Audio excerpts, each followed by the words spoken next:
Big win for the Texans. They get the dub against the Colts, but it is a dub at a cost. Welcome to S&L Reaction Monday. I'm Landry Locker. He's Cody Stoots. The Texans survive. They get the job done against the Indianapolis Colts. Let's just jump right into it. There was a lot of talk before this game. Some of that stuff played out significantly on the field. What were your biggest takeaways from the Texans' 23-20 win over the Indianapolis Colts? There's two giant things that stick out to me. One is CJ Stroud's just phenomenal. I mean, we know that, but there's so many quarterbacks that would have lost that game yesterday. There's guys that are playing better than CJ Stroud right now that still would have lost that game yesterday, having to deal with what he had to deal with from a pressure standpoint. He was actually pressured more and more often than he was in Green Bay, but he had a much better day statistically because he was able to handle some of the pressure, maneuver out of things. He got rid of the ball, stood and delivered and took some big hits. It's a really impressive day from CJ Stroud. I'm not breaking any news to you when I tell you he's really, really good and one of the best quarterbacks in the NFL. But what really jumped off the page to me is as this team is constructed right now, and until we see different, they've got one way to win a football game. They have one way to win a football game, and that's the defensive line kicks your ass and Joe Mixon takes over on offense. That, to me, is the only way they can win a football game. Mixon has to be excellent. He has to get over 100 total yards, and the defensive line has to kick the other team's butt. And that's, to me, the only way they can win. Maybe that changes when Nico Collins gets back against the Detroit Lions. But right now, they have to rely on Joe Mixon dragging this offense along, and they have to rely on that defensive line and, to an extent, the rest of that defense taking care of business and setting them up for victory. And that's the only way I can see them winning a football game right now. Yeah, my biggest takeaway is that the defense really, it just doesn't matter who's in or not. The defense is good as long as they have those two guys up front, specifically Will Anderson and Danielle Hunter. I think they're elite in a very important area. I also think they're knocking on the door of being elite at cornerback. So I think the defense, whether the linebackers are out or not, like right now, yesterday you had your top three linebackers out, you had a safety out, you had a D lineman out, and you were able to win the game. And the defense, D'Amico's defense, is able to win you games. And I always like to judge coach. And I said this yesterday on the Locker Room postgame show. Appreciate everyone who came out for that. I judge a coach by their specialty. I'm not saying it's the end-all, be-all, but I judge a coach by their specialty a lot of the times. And D'Amico Ryans, when it comes to the reason why he got this job was because he did a good job calling defense. And I think that has traveled to Houston. So that was my big takeaway. I thought the defensive effort was solid. The other thing is I actually think CJ Stroud is playing MVP caliber ball right now. And I know that, I mean, at least yesterday, and I know that he's not lighting up the stats. I know he's not doing what, Jared Goff is doing in Detroit or anything like that, but Jared Goff would have been murdered yesterday. Yes. And you look at what the Chiefs are doing and how there's like talk that, Patrick Mahomes isn't playing very well. And CJ's not, he's not on that level. He's not Patrick Mahomes, but he's able to gut out games that don't necessarily play out specifically. And I think CJ's biggest play yesterday was the 2nd and 19, 29-yard pass to John Mechie that put them in field goal range and allowed them to extend the lead to 2 possessions, and then it ended up being the difference. That is the equivalent of a touchdown pass at the end of a game, and that was the play that they needed. I will say this though, like if we're talking about CJ Stroud and the Texans reaching their ultimate goal, they're gonna have to clean up a lot of this stuff, and he's gonna have to whatever you have to do, you're gonna have to figure out how to get him comfortable because he's clearly feeling the effects of this pressure. There were a couple times where guys were open downfield. I think they even mentioned on the broadcast, but he's just trying to get rid of the ball earlier. And you heard Bobby Slowick talk about that as well last week when we spoke with him. So it's a good effort. It's a solid effort. It's a much needed effort. I think there's a gray area that does need to be addressed, which we will address here on S&L. Be sure to subscribe, like, right along, get in the comments. But I think the defense was really, really good. And I think CJ Stroud was good enough to get this job done, even though you're not going to look in the box score and say, wow, he was really, really great. I thought he was fantastic.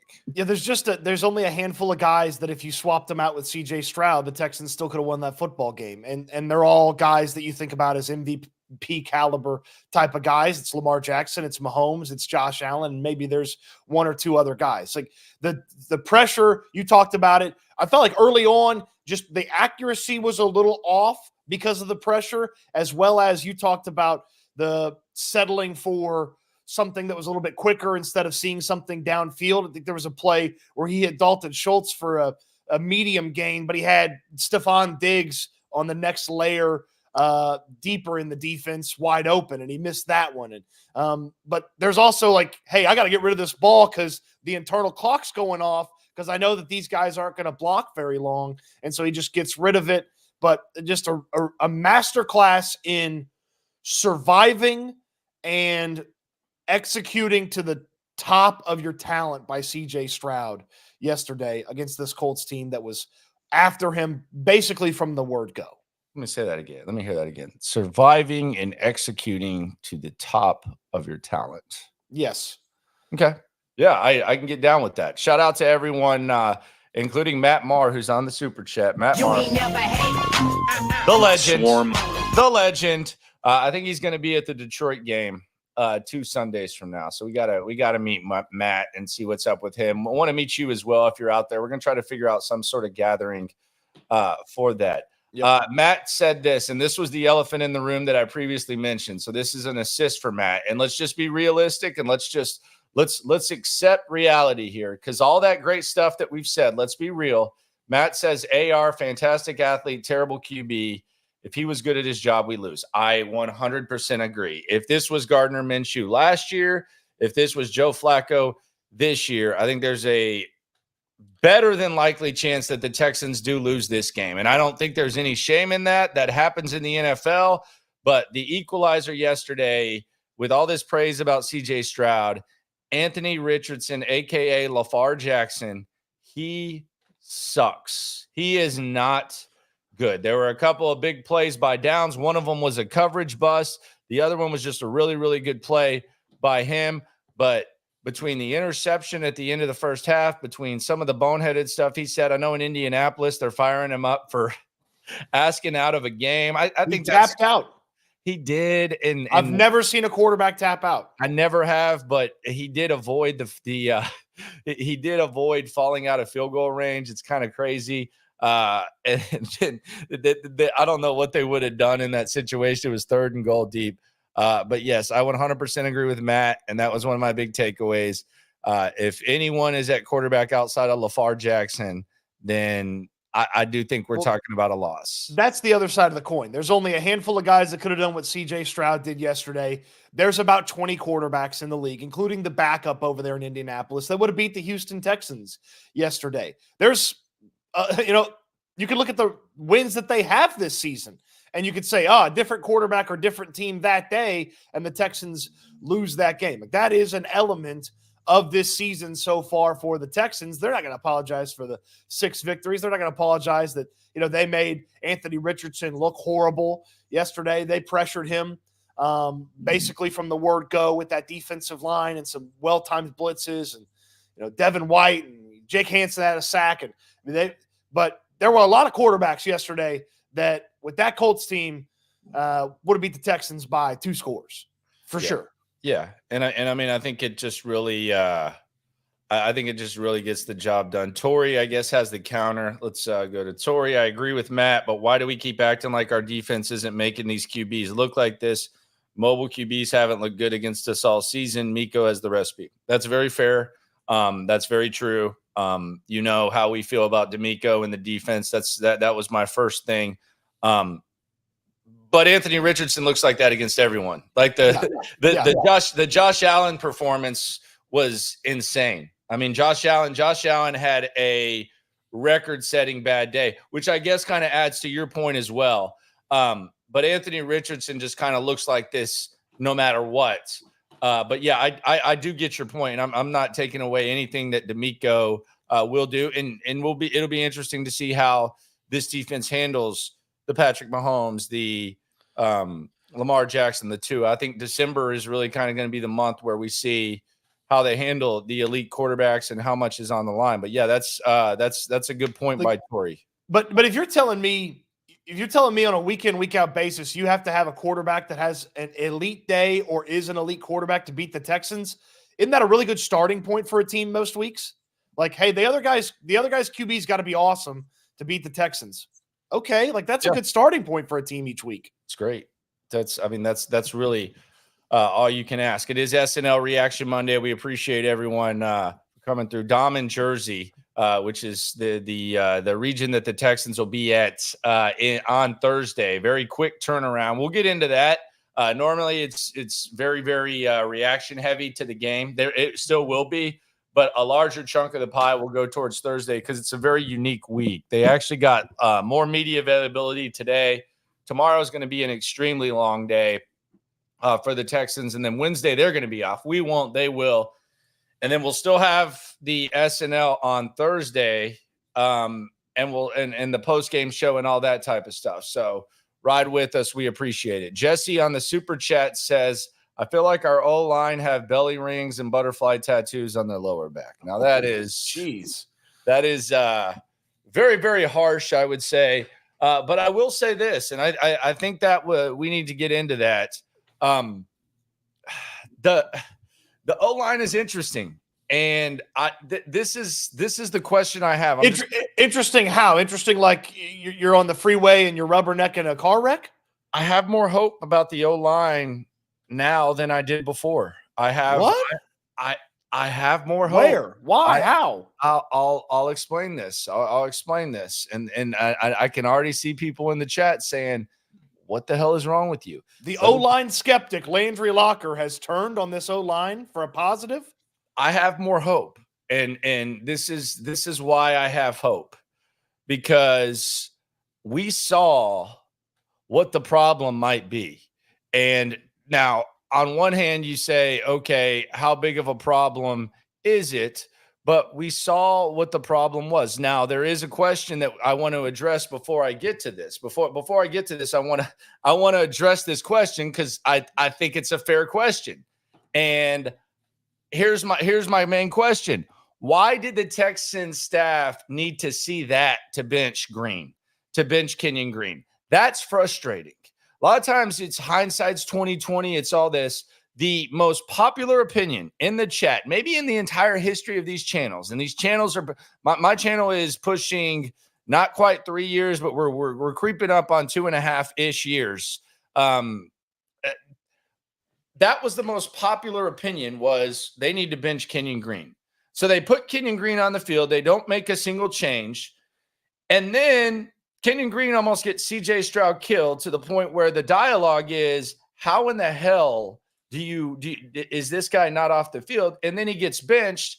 And as he's benched, the Texans have their only real pure drive of the game, and they go score a touchdown with Jared Patterson. Now, we'll get into the theater that took place.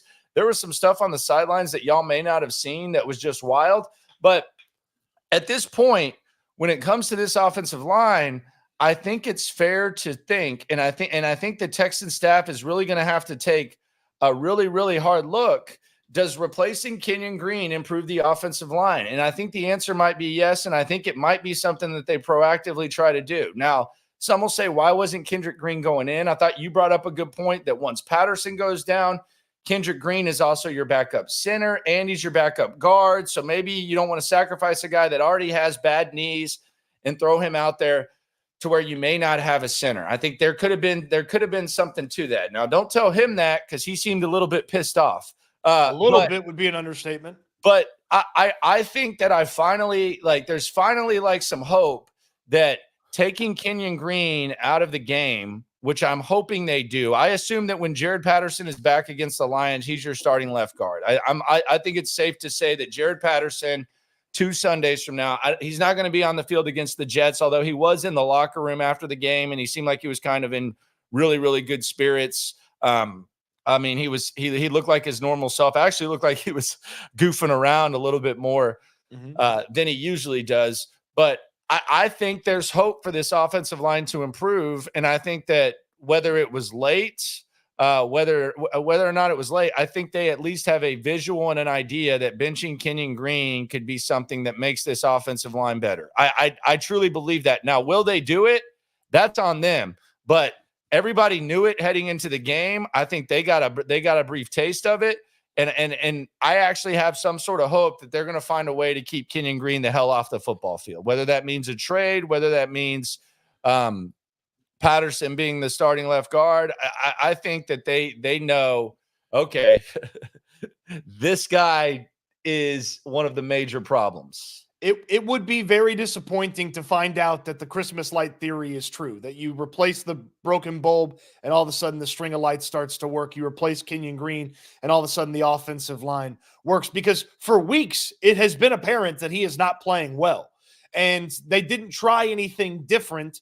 And the Green Bay game continues to expose him as a below average football player.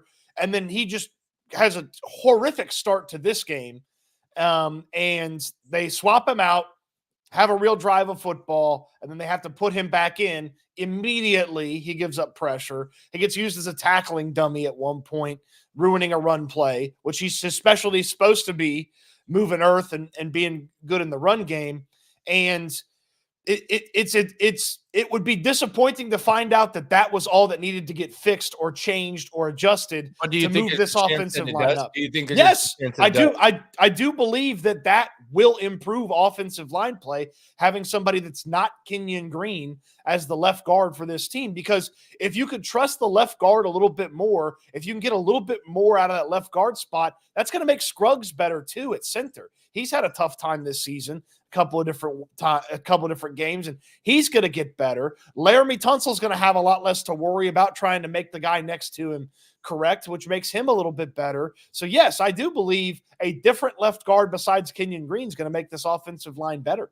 I mean, just like it's like cooking. Like if you're cooking a meal and your sink is exploding, the meal's not going to be cooked as well, because you're having to be over the stove, and then you're having to go over to the sink and cover it and figure out what the hell is going. Like the meal is not going to be as good. It can't be easy to play center against Kenyon Green. And props to Kenyon Green for going out there and facing the media and facing the heat. He might be one of the more accountable players on this team, and especially on the offensive line. But he stunk yesterday, and it was really symbolic of what he's been. I don't know what it took to get him out there, but I think at this point we at least know that there is hope on the offensive line. And I think when Jared Patterson, we talk about, like, here's the other part, and I want to push it back to what we said and what we kind of agreed on. If Anthony Richardson isn't the quarterback of the Colts, we can say, well, the Texans might not have won this game. If Jared Patterson doesn't get hurt, they might have pulled away in this game. Like, I think there's a chance they might have pulled away in this game. And I just don't know how the Texans, and it's got to be different for a coaching staff, because the most important thing in this game is protecting your quarterback. And he is all the hope that you have. Now, I know you started this off saying Mixon and defense, but if CJ Stroud's not there, none of that is possible. So it's got to be crazy to see that a guy that is literally preventing 300-pounders from taking your quarterback's head off, you don't trust him, and then all of a sudden you have to put him right back out there. I mean, that is absolutely insane. We'll get to the drama that was unfolding on and off the field with that, but that's a tough spot to be in. And I think it's malpractice to let this go on too much longer. You can't. I mean, the tough part is Thursday they may not have another option, though there's ways they can avoid it, but it would be baffling to see him continue to go out there as the starting left guard unchallenged and not have I just think you proactively have to try to not let that happen, man. Like, especially in New York. It's like sometimes desperate times call for desperate measures, and there's going to be times where you're going to have to do wild things. Like, we've seen times where they've had to take, like last year, they had to take Dieter and put him at right tackle, which wasn't ideal, but the offensive line injuries just got significant enough to where you had to do that. Let's talk about it right now then. When you have 3 days though to figure something out, you need to entertain the possibility of doing whatever the hell you can to keep Kenyon Green off the field. Jared Patterson makes it even more difficult. Because he's not playing. Patterson's not an option Thursday. He won't clear concussion protocol in enough time.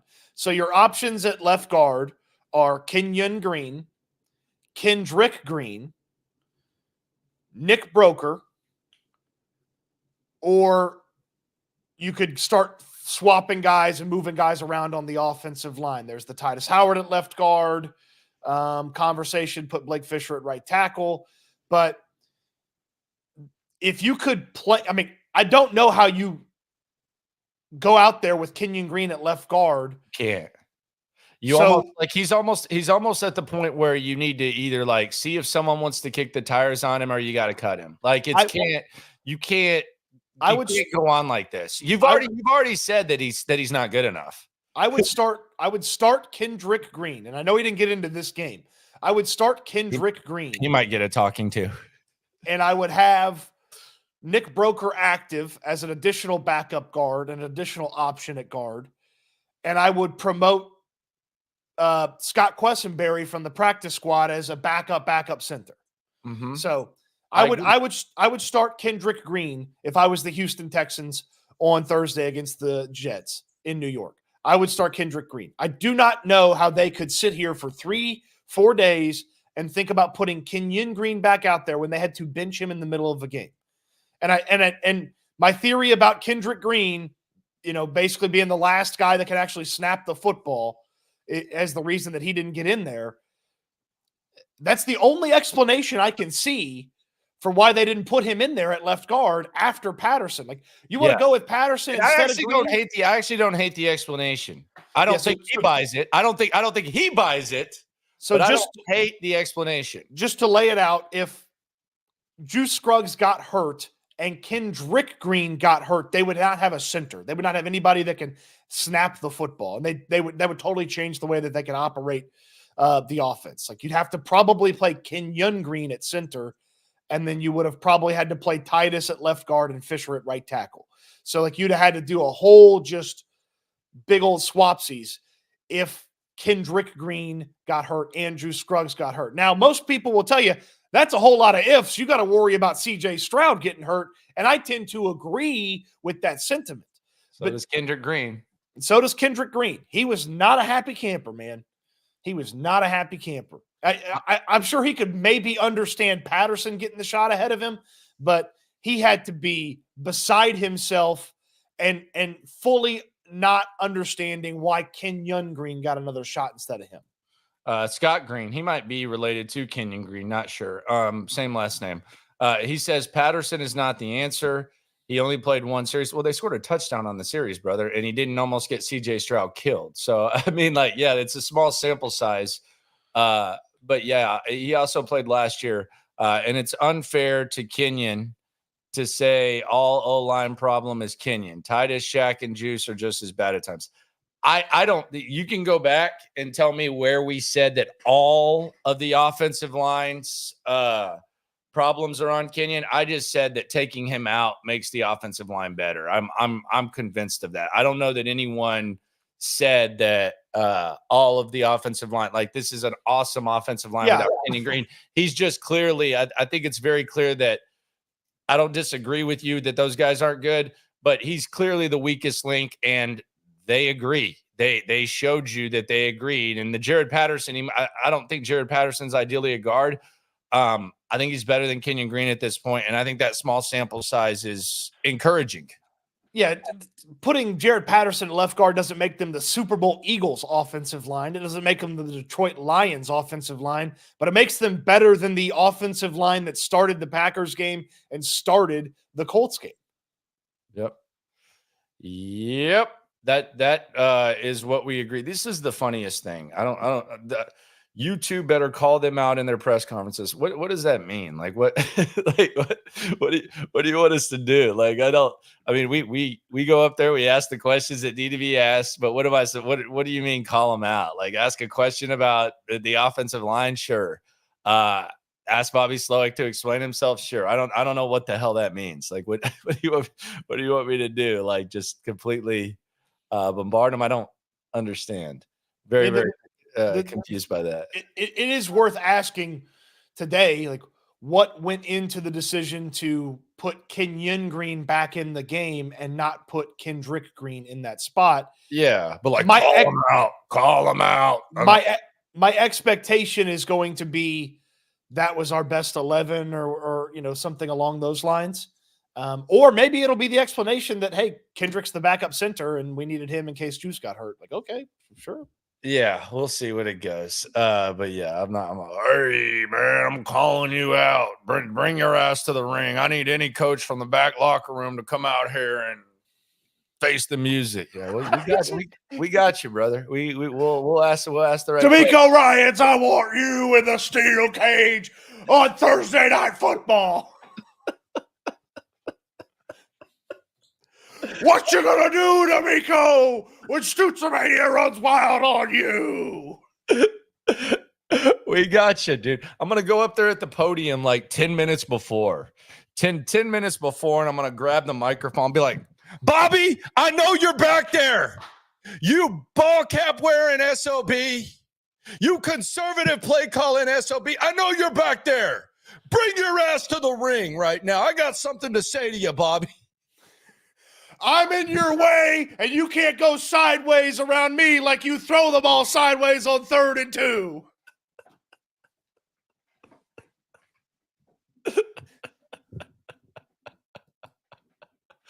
All right, so the offensive line, there was a little bit of drama with the offensive line that we'll get to in a second, but we've got to talk about another thing going on with the Texans. Stefon Diggs, he goes down with a knee injury. Doesn't look good. They already are without Nico Collins.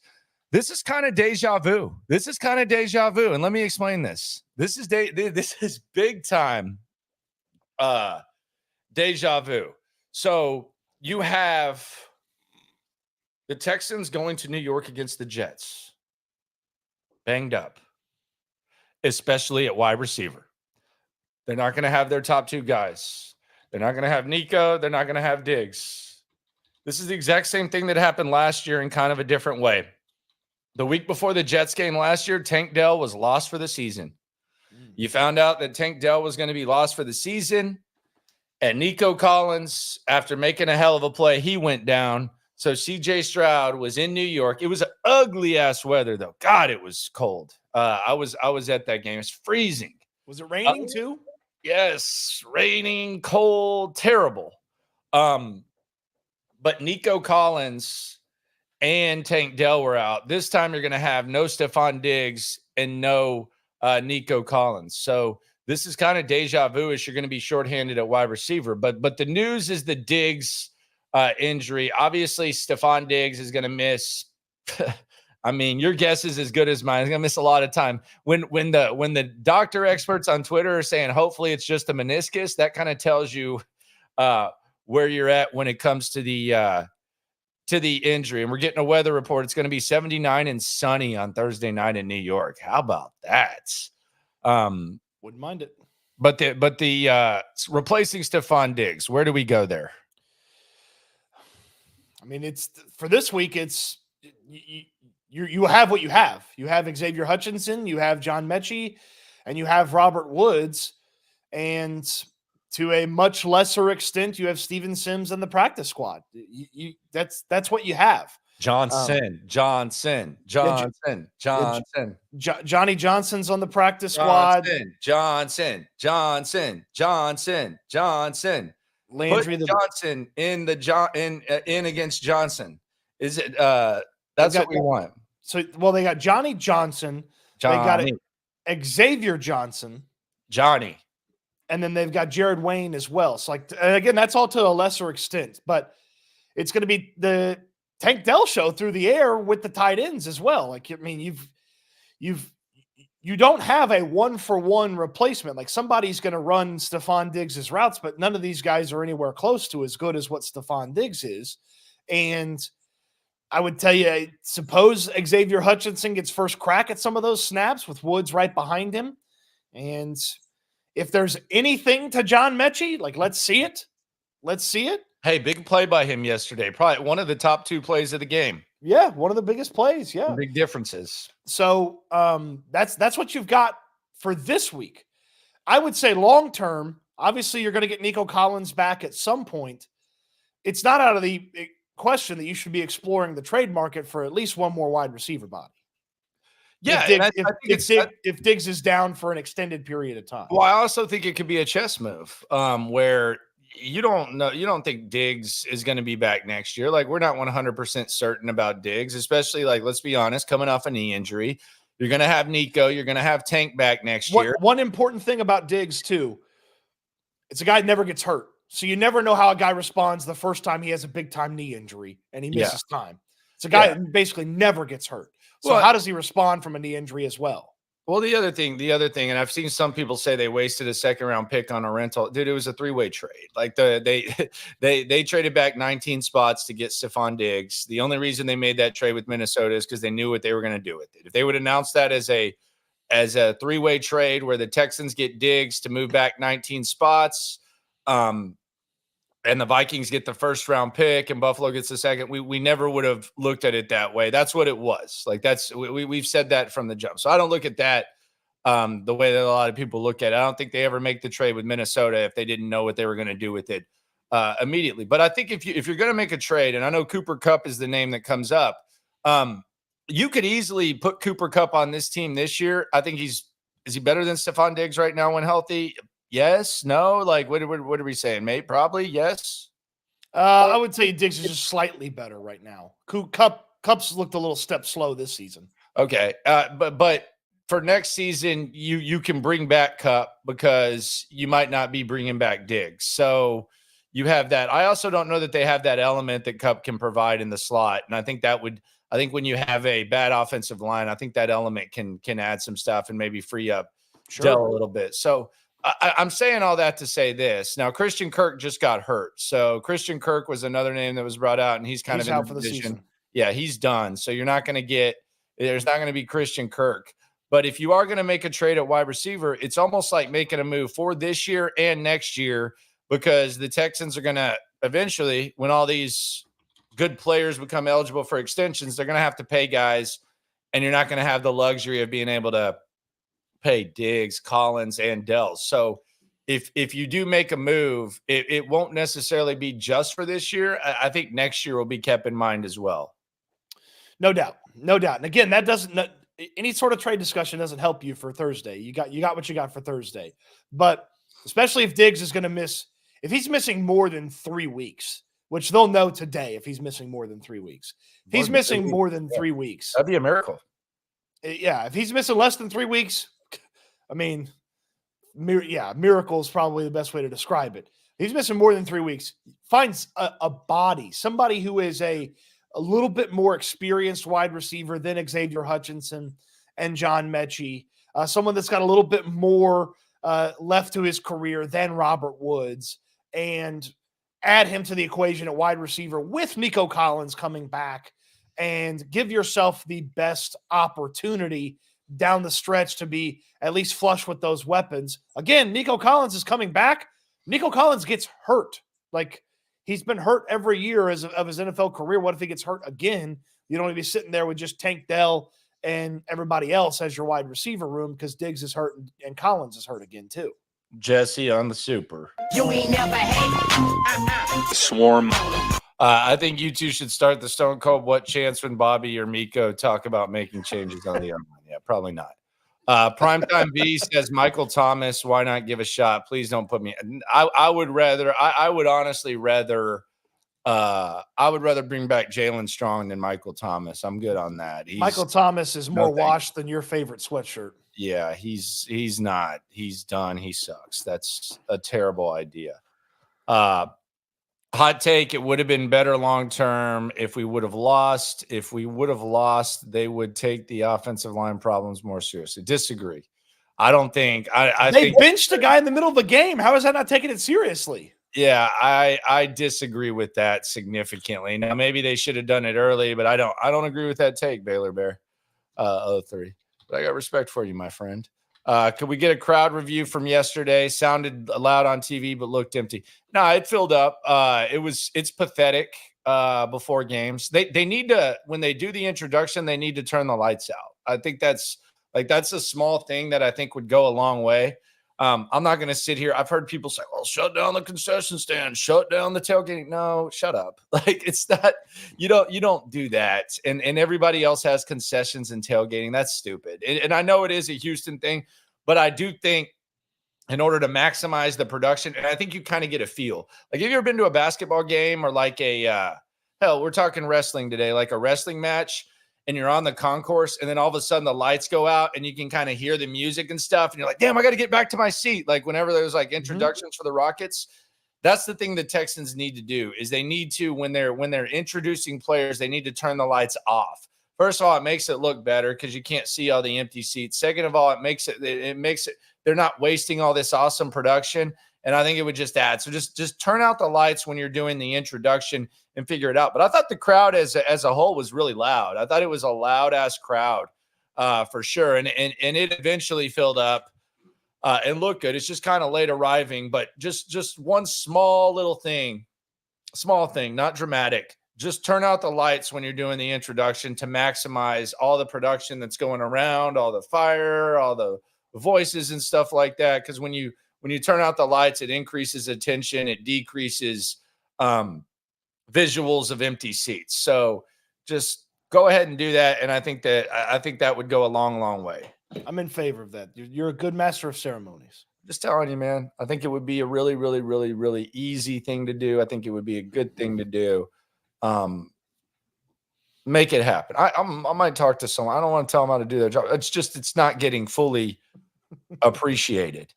What did we make of the confidence yesterday? The Texans won the toss and they elect to receive. What did we make of that confidence? They ended up settling for 3. Drive kind of stalled. What do we make of that confidence that the Texans showed yesterday, electing to receive? I liked it. It's a nice switch up because I'm sure that as soon as they hear the Texans win the toss, the defense is the offense for the Colts is kind of getting loose, thinking the Texans are going to defer. But hey, let's get the offense back out there. We believe in those guys. And to me, I don't know that you do that if you have a tremendous amount of respect for the opposing team's offense. Like you don't want to come out flat on offense and then their offense is on the field and you think that they're pretty tough but I liked it. It's a nice switch up, and I wish more teams would do it. You have one of the best quarterbacks in football. Put them on the field, make them stop you. You have one of the best running backs in football. Put them on the field, make them stop you. Set the tone early. Yeah, I kick. But yeah, that's cool. It's real hard of you to set the tone. I'm kicking, man. Every time I'm kicking. But hey, they got the 3 points. And there was that. Another thing that kind of developed early on with the Texans, I think it's safe. I also think, Landry, I think there's another element to this. Okay. Putting the defense. I feel like you're about to tell a joke. No, I'm not. Putting the defense, which is the stronger unit, on the field to start the second half when they've had trouble getting going in the third quarter. Out of halftime, it gives them a little bit more time to work on stuff with the offense. That is a very solid point by you. I apologize for underestimating your intelligence. Maybe it was me projecting my sophomoric nature on you, but I think that's a really good point because one of the talking points that you brought up was that they've sucked in third quarters, and Bobby Slowick has talked about how they suck in third quarters. I think how many did they score in the third yesterday? Yeah, they got a field goal. Their first possession of the third quarter, they got a field goal. No, but they didn't score a touchdown. They didn't score a touchdown, no. Yeah, so they still have 3 touchdowns this year in the third quarter. Correct. Yeah, so they had one at the end of the first half. Their 2 touchdowns were in the the Patterson drive, and then the short field Jalen Petri touchdown at the end of the second quarter. So they have 3 touchdowns in the third quarter. So I think that's a solid point by you that maybe that does factor into it. And that was I know it ended in a field goal, and it ended with a couple of pressures that led to CJ Stroud incomplete passes. But that was a really impressive drive from the Texans up until the point where it stalled out and ended up in a field goal, because they started deep in their own territory. And that was the play that drive started with the Kenyon Green blocking sled. And back that up like juvenile. And then it was Mixon for 10, Hutchinson for 19, Diggs for 50. And then boom, they're right there in the red zone. And that was one of the better drives. The play was nice. Really good job by Hutchinson. A great throw as well.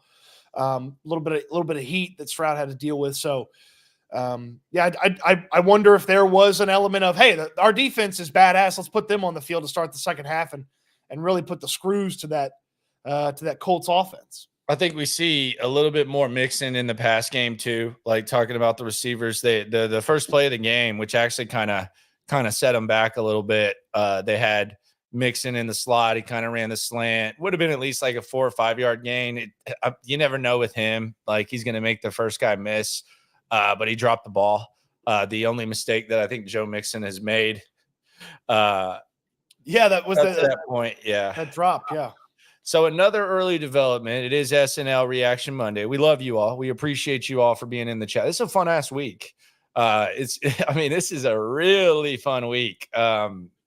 For us, I don't know if it's fun for the players, but for us, it sucks ass for the players. Yeah. And I'm gonna talk to Schultz about that today. That's gonna be my topic, because I think Schultz will like this topic. But I thought that something was kind of confirmed. There were very strong context clues if you go back to last year and this year. But Damian Hester is your full-time kick returner.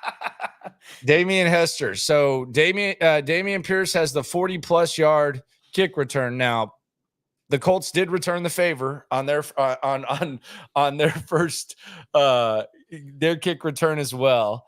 With Doolin, who, goodness gracious, but Damian Pierce, he's your kick returner. You've established this, like we've talked about. And Steven Sims, I don't have any use for you, buddy. Like I don't have any use for you anymore. Robert Woods is a better punt returner. He's very decisive. He's better at catching the ball. Damian Pierce is a better kick returner. We wondered what that was going to look like in this format. His first 2 returns went for 40-plus yards. So Damian Hester, a.k.a. Damian Pierce, he is your full-time kick returner. I don't even think we need to ask that. I think that's been established. Oh, without a doubt. And teams shouldn't kick to him.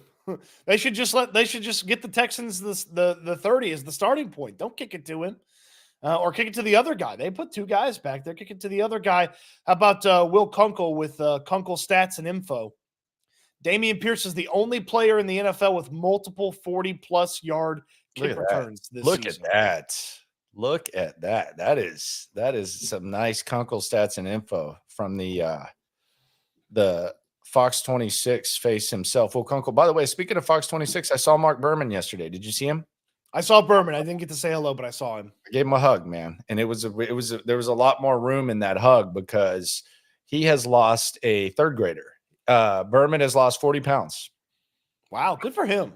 Yeah. Berman has lost 40 pounds. I told him, and I was just trying to be nice, and he told me to shut up. I just like old times. He tells me to shut up. I just said, hey, you should get McClain on your plan. I wasn't trying to be mean. Oh, geez. I wasn't trying to be mean. You know how me and John are, and I'm an enabler because I eat with John at Chinese food restaurants and I eat with John at diners. But I just said, hey, encourage McClain on your plan, because he was over there hanging out with McClain because the family came, and I was just saying, hey, you are motivation for him. Because I think it's just a lot of walking is what Berman said. That's all I was saying. You think that's a bad suggestion? I thought it was nice. No, there's something. You will always be on the lookout for fat people getting less fat. including myself. Mm-hmm. Including myself. Very much so. It's hard to avoid that fried stuff in the press box. It's hard to avoid the fried foods in my life. I love fast food more than any human being in the face of the earth. I am the biggest fast food fan that there is. There's not a bigger fast food fan than me. I can promise you. You name any fast food spot, I'm obsessed with it. So it is hard for me. You know what I haven't had in probably a decade, and I don't know. I don't even know where the nearest one is, but I really want to go. Long John Silver's. Oh man, you get that, and it all tastes the same after a while with the hush puppies go in. And then when they have like the pump, the ketchup pump and the tartar sauce, cocktail sauce, you can just mix that hoe in. You get the big ass platter with like sometimes the batter is so thick that it's almost like you're fighting through the batter just to get to the shrimp. Sometimes the shrimp ain't even there. You're like, how the hell is this shaped like a shrimp? That's air right there. I just ate batter. But sometimes you get that perfect fish fillet with the perfect crisp. It might take you 3 times to get one of those fillets. Just bite into that fillet, drench it in ketchup, get the fries. Don't threaten me with a damn good time. And they're always connected to the A&W Dubs. So you have like the root beer. You can get it's not everywhere where you can get you some nice A&W quality root beer. Now, sometimes they got the Barks. Those new drink machines are game changers because you can get diet root beer, but man, you get to Long John Silver's. Don't threaten me with a good time. So I want to ask a question. I got to put you on the zero sugar mug root beer. I'm on the zero sugar A&W diet root beer. You like those? Okay. Yeah, they got that at the Hibby. I'm a mug guy. Yeah, I'm not a mug guy. Petri versus Mechie, biggest play of the game. Which one would you say was the biggest play? Obviously, you had the Petri interception. By the way, I got corrected yesterday, and much appreciation for that. For some reason, on the telephone, ESPN, when you get game logs, instead of resetting the schedule from first game to last, they go or instead of going from first game to last, they go the reverse order of what it looks like in the moment. So I kept saying that his last interception was against Justin Fields. It was actually against Trevor Lawrence on January 1st of 2023. That was Jalen Petrie's last regular season interception. You did all that math for nothing. God, I know. And I just had to ask how many days ago was that? But yeah. So there you go. Jalen Petrie, big play. It allowed the Texans to take the lead. But I'm really asking this question because I know that the Jalen Petrie play is going to be the one that is the answer, and rightfully so. But I don't think you can minimize in a 7-point game the fact that John Mechie on 2nd and 19, right after Laramie Tunsil's false start, got a 29-yard pass, put the Texans in field goal range, and they got a 2-possession lead, which when you're facing Anthony Richardson, a 2-possession lead is a big deal. Ended up being the difference in the game. Oh, yeah. I mean, look, Mechie with a great play. I'm going to lean Mechie because the Texans had to create that. The Colts gave them a gift. What the hell is Shane Steichen doing throwing with that quarterback on 3rd and 3, buried deep in his own territory with 40 seconds on the clock? And I'll show you, like, look, so you can't even see this. Yeah, you kind of can. So you know how like normally when the ESPN schedule comes up, like it'll have the first game up here and then it'll go down. You know what I'm saying? In season, it goes by week. Yeah, it goes down. One to end. Here you look at this. It has the Jags at the top, and then it has the Bears at the bottom. Yeah. So naturally, I knew if I would have just been thinking and said, okay, they were playing the Bears. They played the Bears week 3 that year, then I would have been able to do that. But I just went to the bottom to check. So I don't know why ESPN does that. It's a small nerdy ass thing. But when you're like looking it up, see, it puts the Bears down there and then it puts the Jags up there. So yeah, that's my mistake. I just want to explain that to the people. Okay. You make mistakes. So there you go. I'm glad I got that straight. But clearly Petrie was the Petri sets you up for 7, so. And how about that new role that D'Amico gave Jalen Petri? You got to give that. You got to give a lot of love to D'Amico for that. Well, and it's worked out as good as you could have imagined. There's still a moment here or there from a coverage standpoint where Petri's not exactly. That's not going to go away. It was not exactly what you want him to be, but I mean, yesterday, Jonathan Taylor goes to stiff arm him 3 yards in the backfield, and Petri just hangs on for dear life and rips Taylor down for a tackle for a loss. He put a thump on Anthony Richardson when Richardson got moving at one point. It's been everything that they could have hoped for. D'Amico called him? What? Did you already call Petri? I don't know if he likes this nickname, man. I don't know if he's going to like this nickname. Did you hear what he called him? What did he call him? Called him their spark plug. Spark plug. He said, Jalen Petri's our spark plug. Spark plug. Yeah, that's what D'Amico said. One of my favorite things about Petri is to hear the defensive linemen talk about him. And they talk about how he rents a condo with the defensive line because he comes down there and makes tough tackles just like the defensive linemen do. Tim Settle was the latest to say that. I think Will Anderson's mentioned that before. But it's been as good as you could have hoped for. From the Jalen Petri experiment where they basically, he's the only guy that plays that position on this team. He's the only guy. Like Jalen Petri has the Jalen Petri position, and it's worked out very well. By the way, you mentioned, I guess he has a tradition now where after every sack he goes and buys a watch. I asked him about that, and I kind of got a dilemma here. I didn't ask him about it. He just brought it up because Will Anderson was making fun of him. Look at this guy. Look at this effing guy, man. This has been, you talk about it, adjusting. They don't get Eric Armstead. Maybe they're going to sign him anyways. Tim Settle comes in. He got the sack yesterday. Devin White, I thought he could have gotten half of that.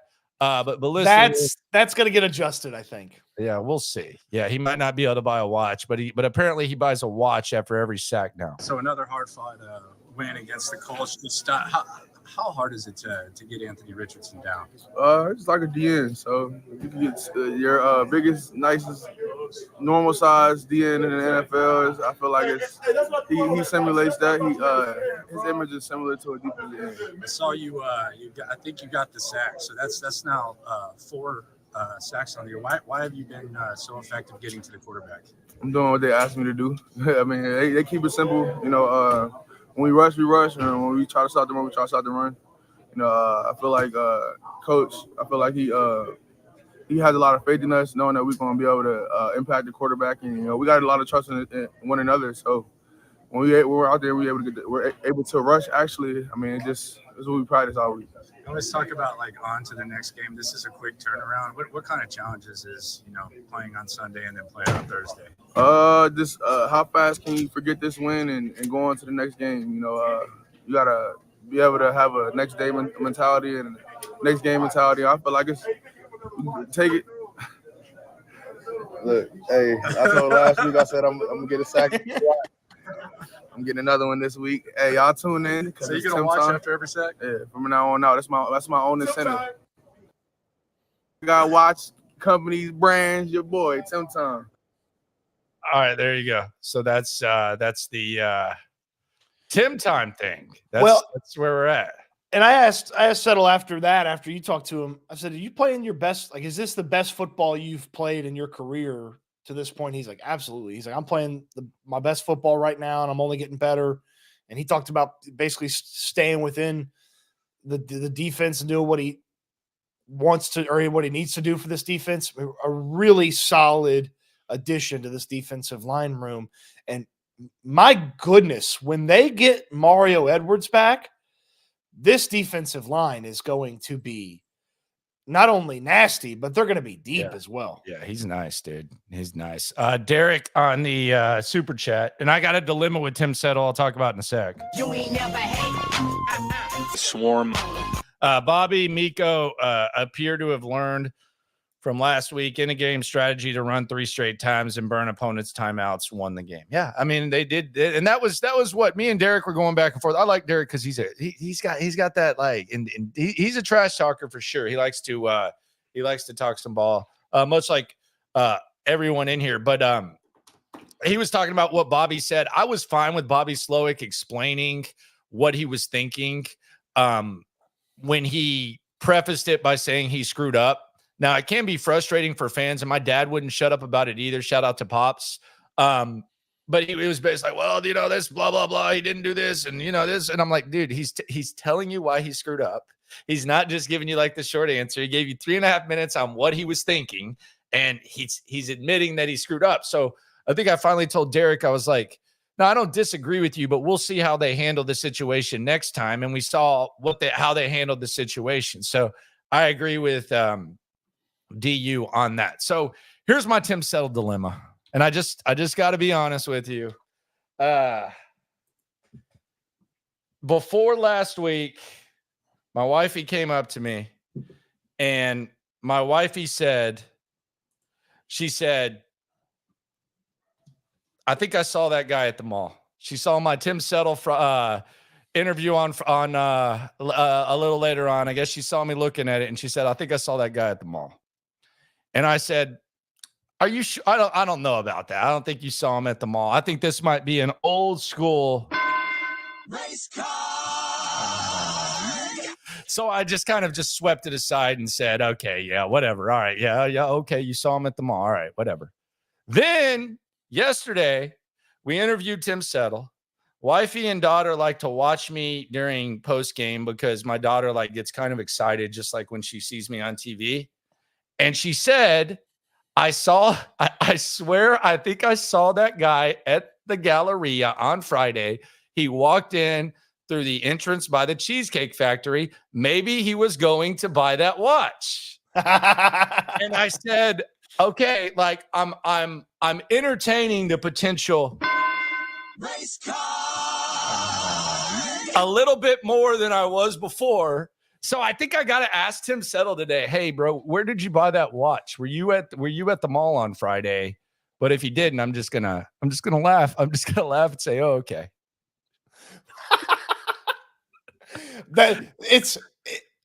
She said now in fairness, she said the guy she saw had the exact same hairstyle, and she said he looked like he was at least 300 pounds. I mean, that's Tim Settle. That's Tim Settle. Was Tim Settle at the Galleria? I could see it. Because, yeah, you decide middle Tim of the. Does strike me as a guy that's going to go to the store and buy the watch, though. He does not strike me as an order, and he doesn't strike me as I'm going to go to the custom jeweler. Tim Settle strikes me as I'm going to the mall store. I'm going to chat with the owner. I'm going to chat with the salesperson, and I am truly going to buy a watch. He does strike me as a wants to walk through the mall buy guy. Here's what I believe happened. I bet he went window shopping Tuesday, figured out what he wanted, and then he went and purchased it on Friday. Okay. Players' day off on Tuesday. He probably was looking, thinking, maybe I want this one, maybe I want this one. And then Friday, he's like, I'm going to go get it. I'm going to go get it. Philip says, wow, I am so late. I thought it starts at 9. So this is the big announcement. I think we're going to try to start Reaction Monday at 9 starting on Friday.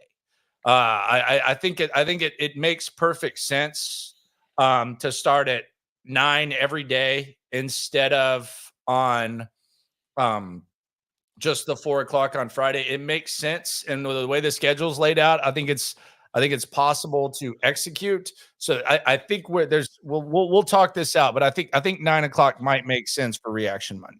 Yeah, we're moving to 9 o'clock. The primetime games, pushing it late into the evening, gives us an extra hour to get the show ready and maximize it. So it's an adjustment. It's an adjustment. So 9 o'clock Friday for after the Jets game. I knew this was coming from Must Bentley. Didn't she say move it to 8 though? I think she said move it to 8. I don't think she said move it to 9. And then I Must Paneling was pissed at me, but I'm pretty sure you said 8. We'll have to check the tape. And then she got very angry at me. And she was talking very mean about me in the chat, and it was fine. It's not the first time last time, but I thought she said move it to 8. I don't recall, but I know that we listen to the people. We've heard that, hey, why is it 8? Then 9. All right, cool. Well, it's 9 o'clock except for the Friday show, which is 4 o'clock. Now, y'all got to pay attention this week because everything's different because it's a short week. Now, she said same time every day except Friday. That's fair, but I thought you said 8. But 9, we'll do that. We'll adjust. So it's going to be 9 a.m. Monday through Thursday and the day after games. And then the traditional injury report on Friday, 4 o'clock after that comes out. So we'll get we'll get the 9 a.m. We got you for sure. 10 a.m. doesn't work because we got to be at practice. Yeah. Just so everybody's aware this week, 9 a.m. tomorrow. Yeah. And then you got to pay attention for Wednesday. Again, weird week, short week, Thursday Night Football. Pay attention. We'll tell you Wednesday. We'll go announce it 1 billion times for Wednesday's time. And then Friday, you get it right here, 9 o'clock. Yeah. You got that. So we got to ask this question, man. And I want to ask the people. And by the way, I also got yesterday, I called out your boy, HOU football, John Crumpler. I know he does some good work. That was one of the most pathetic strawman arguments that I've ever seen in my life. I called him out in the post game, and I'm just bringing it up again. That was that was a rough performance by Crumpy. Well, it wasn't a rough performance on HOU football, but it was a rough Twitter performance. Look, hey, I mean, he swings on scarecrows sometimes. That's fine. Yeah, he said that Trevor Lawrence threw for 300 yards against Green Bay today after CJ held to a career low last week, but apparently having conversations about Houston's offensive coaching staff is still off limits. And I said, dude, that is the most pathetic straw man argument I've ever seen in my entire life. Where the hell are you? That sounds like one person got under his skin and he kind of got. That is the dumbest thing I've ever heard. Don't get McLean started on that. He doesn't like that crap. He was actually kind of disappointed in Crumpler for that straw man. And I was too. Like you gotta not be that soft. But how are we feeling about Bobby Slowick? After today, like have your views of Bobby Slowick changed? Did they remain the same? How are we feeling about Bobby Slowick? I mean, it was similar to most of the season where, some ill-timed stuff that I didn't love. They get down into the red zone. It's 3rd and 2. Joe Mixon's just ripped off a 7-yard run, and they throw it sideways to John Mechie and just they have to settle for a field goal. Like that was super annoying. I ill-timed reverse to Stephon Diggs that just got exploded. They had one play where Robert Woods was blocking a defensive end. That was the toss play. Can't have that. Like, and I know Slowick said this before. Like everybody in the league does that. Has tight ends do that, or has wide receivers do that. That's fine. You have a shaky offensive line. You can't risk Robert Woods not being able to handle a 300-pound defensive lineman. I didn't like the toss play when they called it. That was poorly executed. Like if it gets executed the correct way, tosses sometimes. I mean, it's not great. If it gets executed the right way, I'm sure it looks a little bit better. But the sideways pass on 3rd and 2 in the red zone, I hated that. Damn it, Bobby! I didn't like throwing it so much. In the red zone on that first drive, they ended up with a field goal. So there's still things to clean up. I shade and characterize everything that this guy does with. He's working with a really bad offensive line right now. Damn it, Bobby! I thought he was fine. I didn't see anything bad yesterday. I didn't think it was as bad. The Mechie screen didn't even really frustrate me after they got in field goal range because I wanted to walk away with 3. Just get the 3 points, 2 possession lead, whatever. Well, you can walk away with 3 after running the ball with Joe Mixon. Yeah, that's fine. I get it. But I wasn't like that upset with Bobby yesterday at all. Wasn't really upset at all. Like not even a little bit. Not really.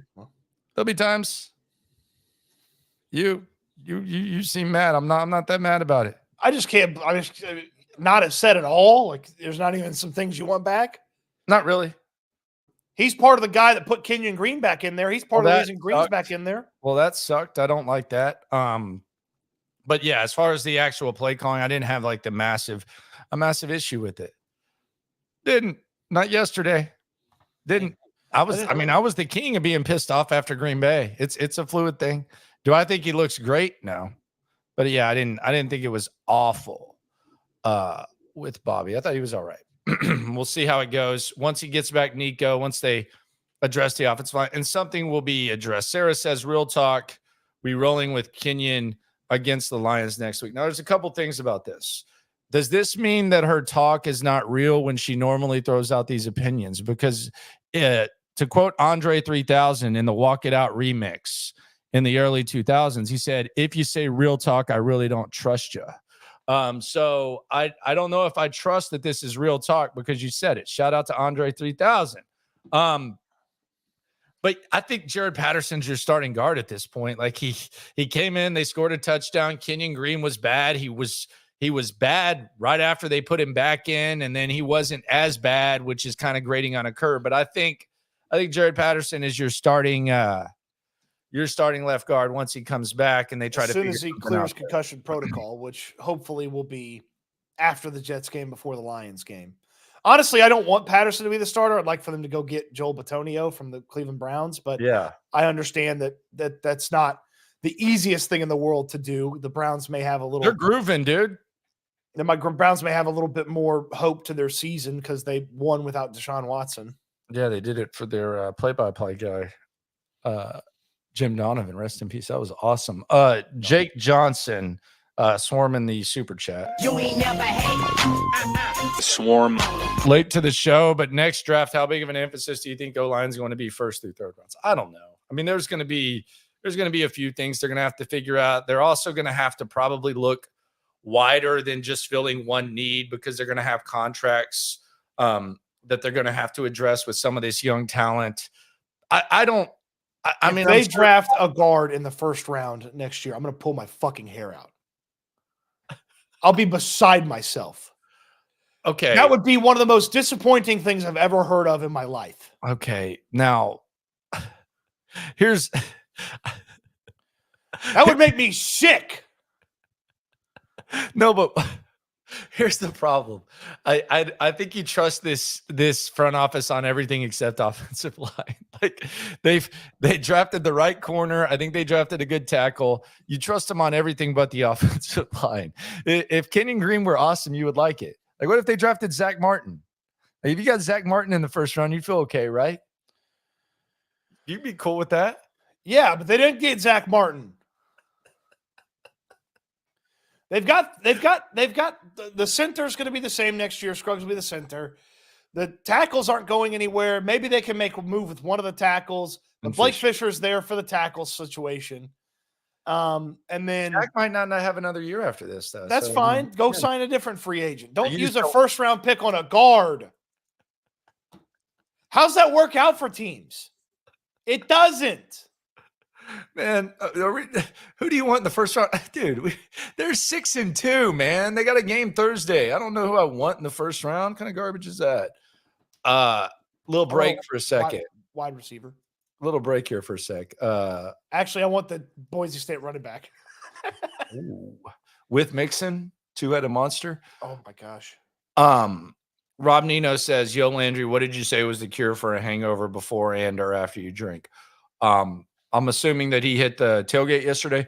This is an undefeated cure. Now, there's only one problem that you're going to run across when you use this cure is a lot of times when you're really hungover, like it's hard to hold liquid down. Like sometimes you'll like drink a water and then you'll throw up afterwards.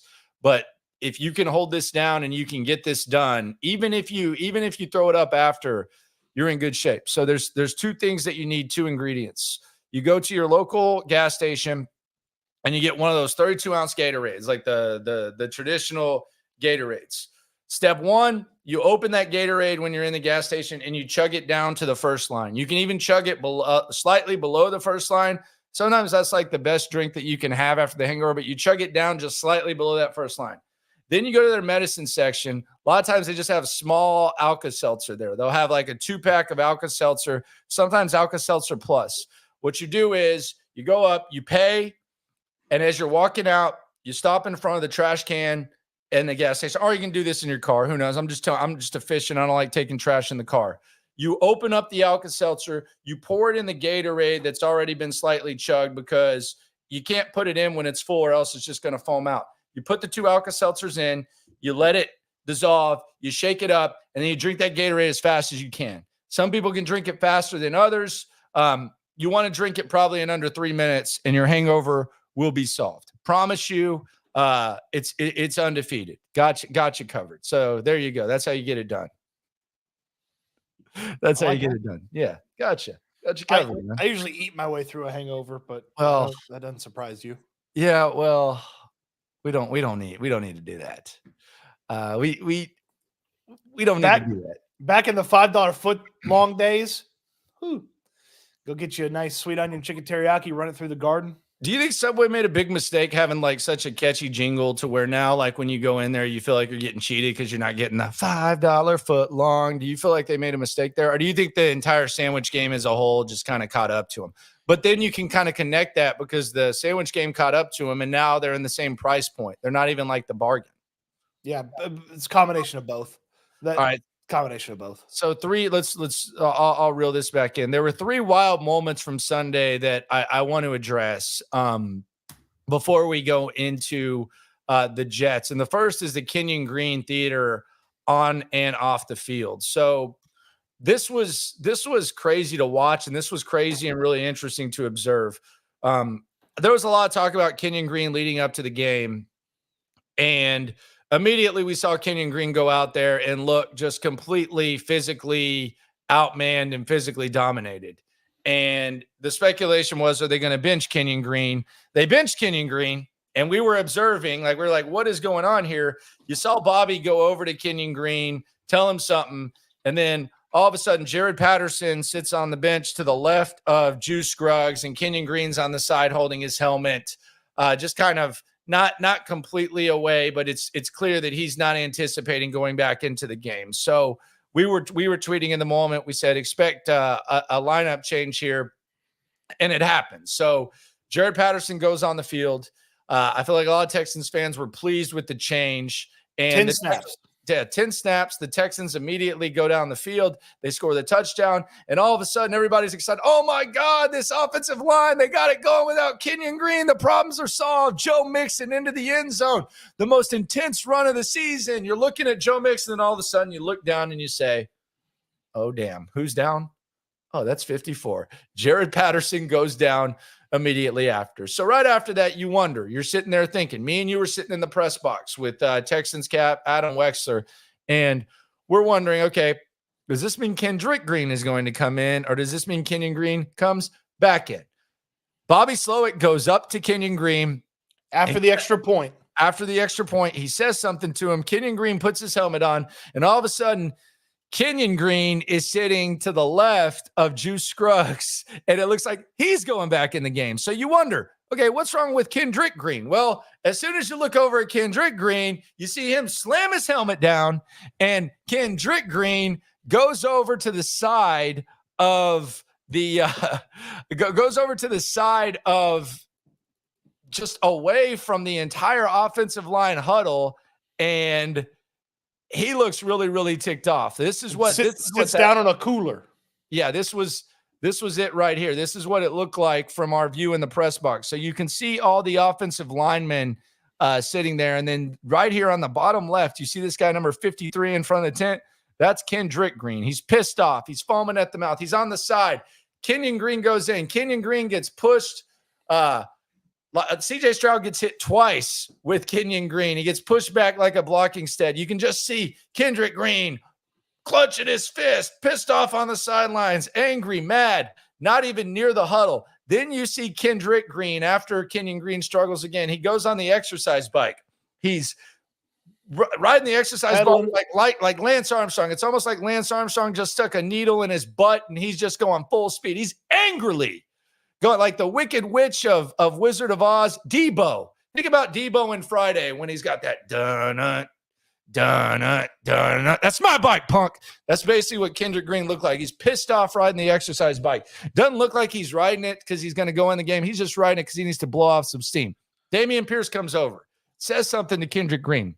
All of a sudden, Kendrick Green kind of slowly works his way back to the huddle, but you can tell he's ticked off. While Damien's talking to him, this is the only thing Kendrick Green's doing. He's just going. He's just shaking his head no the entire time.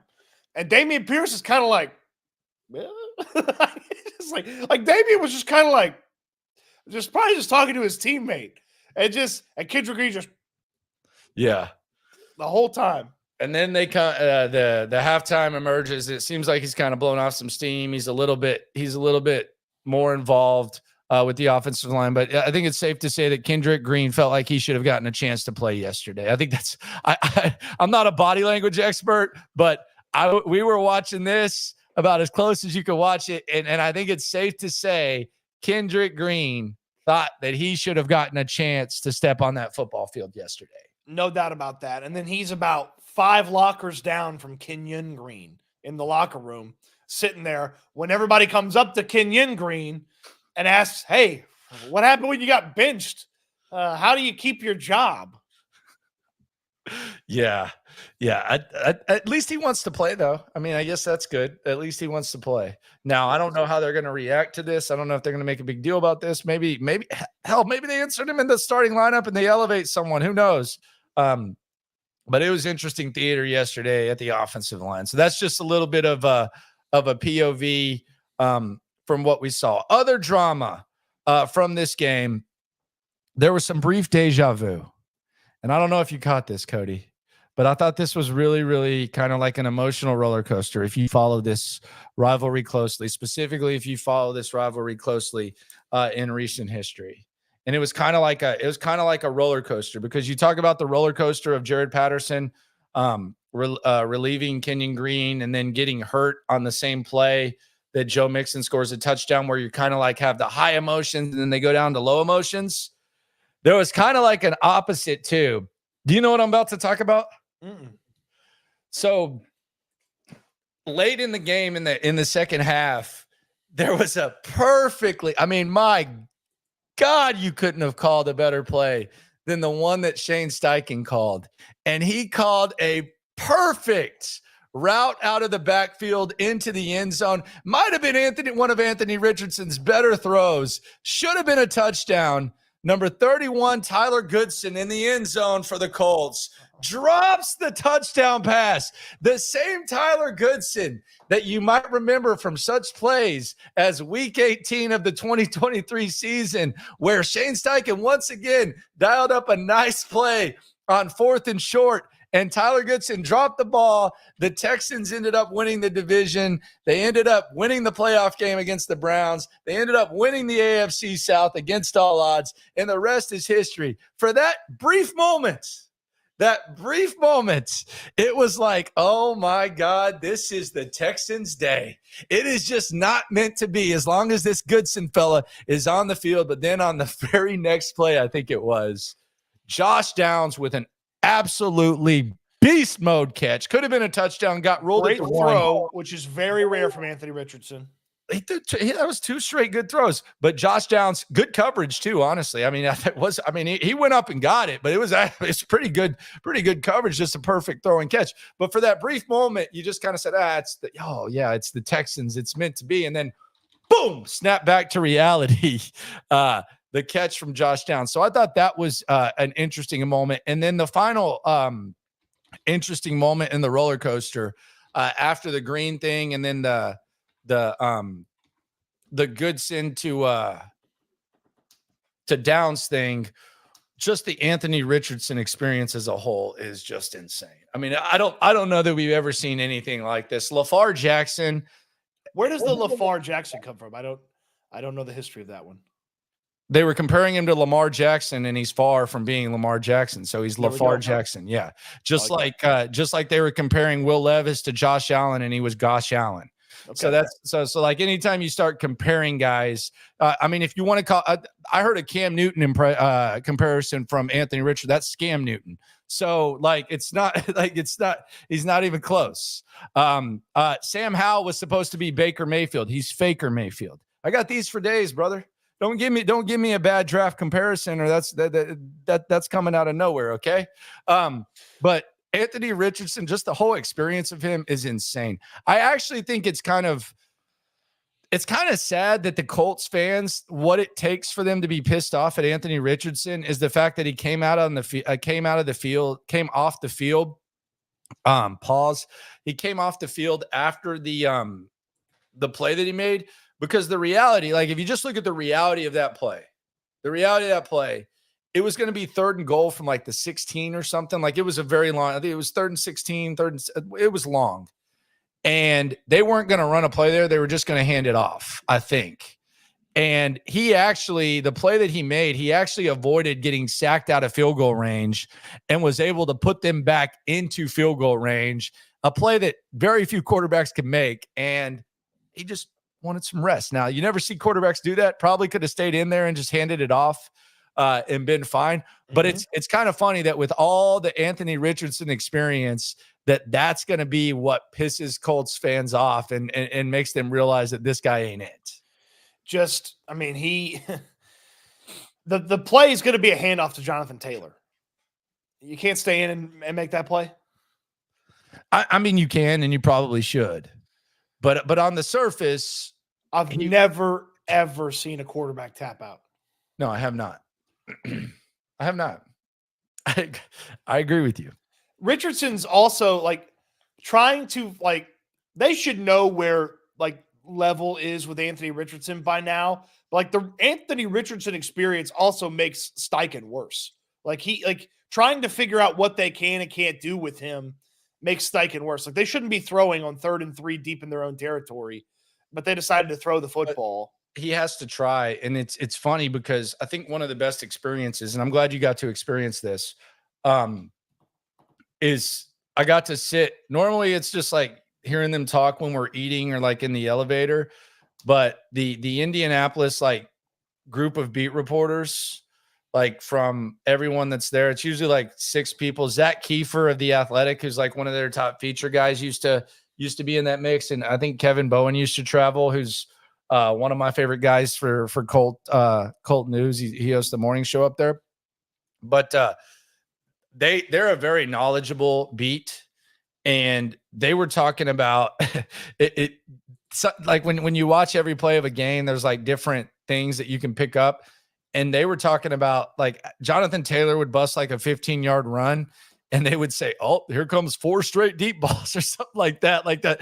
So it does feel like Shane Steichen is kind of, on one hand, he wants to win games, but on the other hand, his task is basically, we got to give this guy every opportunity to prove that he is it. And we have to leave no doubt before we actually accept the fact that this is not the guy that's going to get us where we want to go. So it's actually kind of difficult for Shane Steichen. I think he handles it better than most guys can handle it. But I just thought it was interesting. The other thing the Colts beat reporters were doing, where they're saying, watch Kenyon Green. They're saying, watch the left guard the whole time that he was in there. So they kind of caught on to that. But yeah, Steichen is definitely in a tough spot with the Anthony Richardson stuff. It almost feels like what he's doing is putting as much bad film on Anthony Richardson on tape as possible so he can move on from him. Hey, we're going to play him and he's going to suck. And then I'm going to go to the owner and say, we got to do something else. Talking to Britton, he is swarming the super chat. You ain't never hate. Swarm. He says that was his first Texans game and he had a blast. Congratulations on that experience, my friend. But is it normal for people to sit down even if we're on defense? I didn't sit. WTF was that? Yeah, I don't know. I don't know if it's normal or not. Different strokes for different folks. The one thing that I'm very against is telling people to sit down, though, at a game. It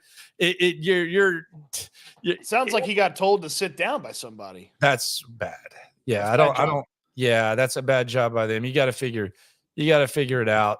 You can't tell people to sit at games. You either look to the side or whatever. So, or you also stand up. Yeah, and also if you're tall, it's discrimination to tell them to duck down, by the way. If someone tall is in front of you, you just blame it on the genetics. Don't blame it on the tall person. Yeah, and y'all need to look around me too. It's not my fault. It's genetics. Landry just gave me the excuse. Hot dog guy. Let me get two. You want anything? Oh, 3. The hot dog guy is kind of tough though, man. Like I like going to.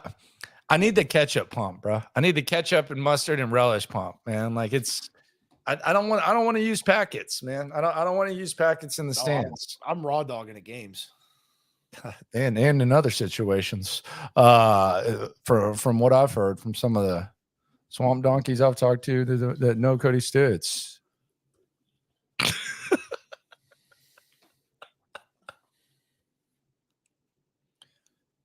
Moving on. Can you believe they put 1 second back on the clock? I cannot. I cannot That was believe disgusting. that they did that. That was disgusting. They didn't even look at it. They didn't even review it. Didn't They even just said get 1 second. They just said No, 1 they- second. Didn't even they- think about it. The official helped us out. Game's over. No. Yeah. They left 1 second on the clock and then it got interesting, but then Daniil Hunter got that second sack. So he was happy about it. Very, very happy about it. Kamari Lassiter, by the way, back. He said after the game, I asked him, like, how hard was that for you to have to sit out? And dude, he said it was one of the hardest things he's ever had to do in his life. How about that? Like this guy is crazy. Listen to this. This is Kamari Lassiter. Listen to this. I mean, I expected it wasn't great, but listen to this. So you're known as someone who likes football. How hard was it for you to be out, and how nice was it to get back? It was probably one of the toughest things that I had to do in a really long time, just being away from the game and just seeing all my guys going out there battling and just playing without me. So, I mean, that was probably one of the harder things that I had to do in a long time. And just to be able to come back, it was such a blessing. It just kind of slowed me down. The injury just kind of made me, just somewhat appreciate, what I had in front of me a lot more. And I'm grateful for it. How'd you feel out there? Oh, I felt amazing. It's amazing to go out there and play with these guys and play football, play a game that I've been playing since I was 3 years old, and play with the guys that I'm playing it. I mean, they make it all the world. I got to say this, man. I was worried about him getting a concussion. He was hitting his head pretty hard after that one tackle, man. I was slow down a little bit there.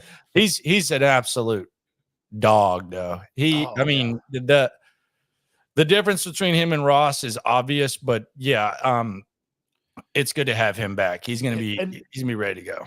While he was talking to the media, Mixon came by and he calls him my young guy, like young dog or young pup or something like that. And then Lassiter's like, shout out to the old dog or something like that. But yeah. Mixon loves Lassiter, man. He's taken a liking. Mixon's like the guy that is like the hype man for all the other guys. Like he kind of acts like a hardo, but you can tell like he takes the mentor role serious, dude. Like he kind of seems like it takes it a little bit serious. He is an intensity magnet. He seeks out other guys that are intense like he is. That's a good because Lassiter is one of his favorites. He's got the locker next to Diggs. Diggs is very intense about things too. Like Mixon's an intensity magnet. I got to issue an apology. I have not done this. I got to give some flowers. I can buy myself flowers. Because I know this isn't going to be a constant thing. I don't anticipate it being constant. As a matter of fact, I think on the other side of things, this could happen quite often. And I think it might have happened last week. Eric Murray played his best game as a Texan. I think he probably played his best game as a Texan. And I think Eric Murray deserves some credit for doing so. So, flowers for Eric Murray. I thought Eric Murray was really, really good. So here's some flowers for Eric Murray. I apologize for not doing that sooner. I can buy myself flowers. Shout out to you, my friend. Could be headed back to the rotation if Jimmy Ward's healthy this week. Oh God, you think he better be, or else they should have put him on IR. That is the one thing that Cody Stoots is bothered by that nobody else is with Jimmy Ward. Jimmy's close though.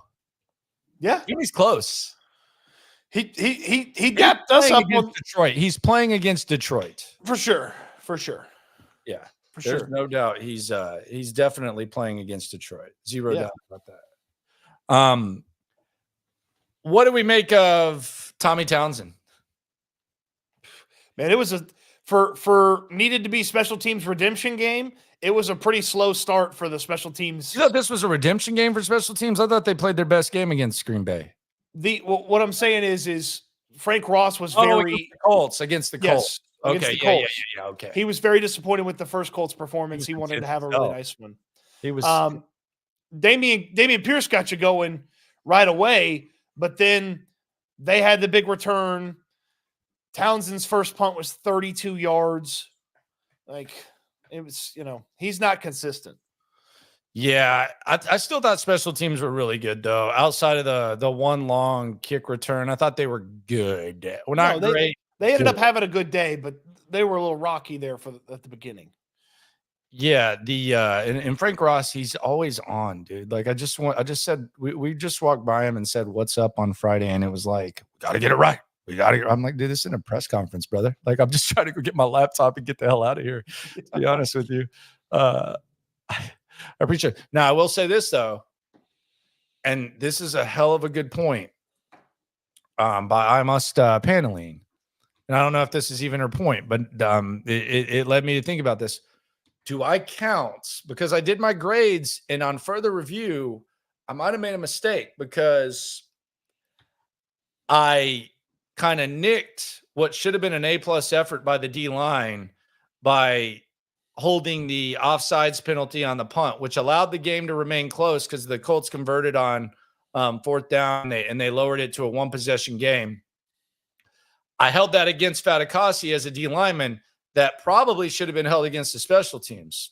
So if those guys come up to me today at practice, and you know how sometimes when a teacher grades your paper and they say, "Hey, I think this should change," and the teacher will sometimes change it. If I know that those grades are like the most important thing today. Probably like it's like landlocked grades on HOU football film study.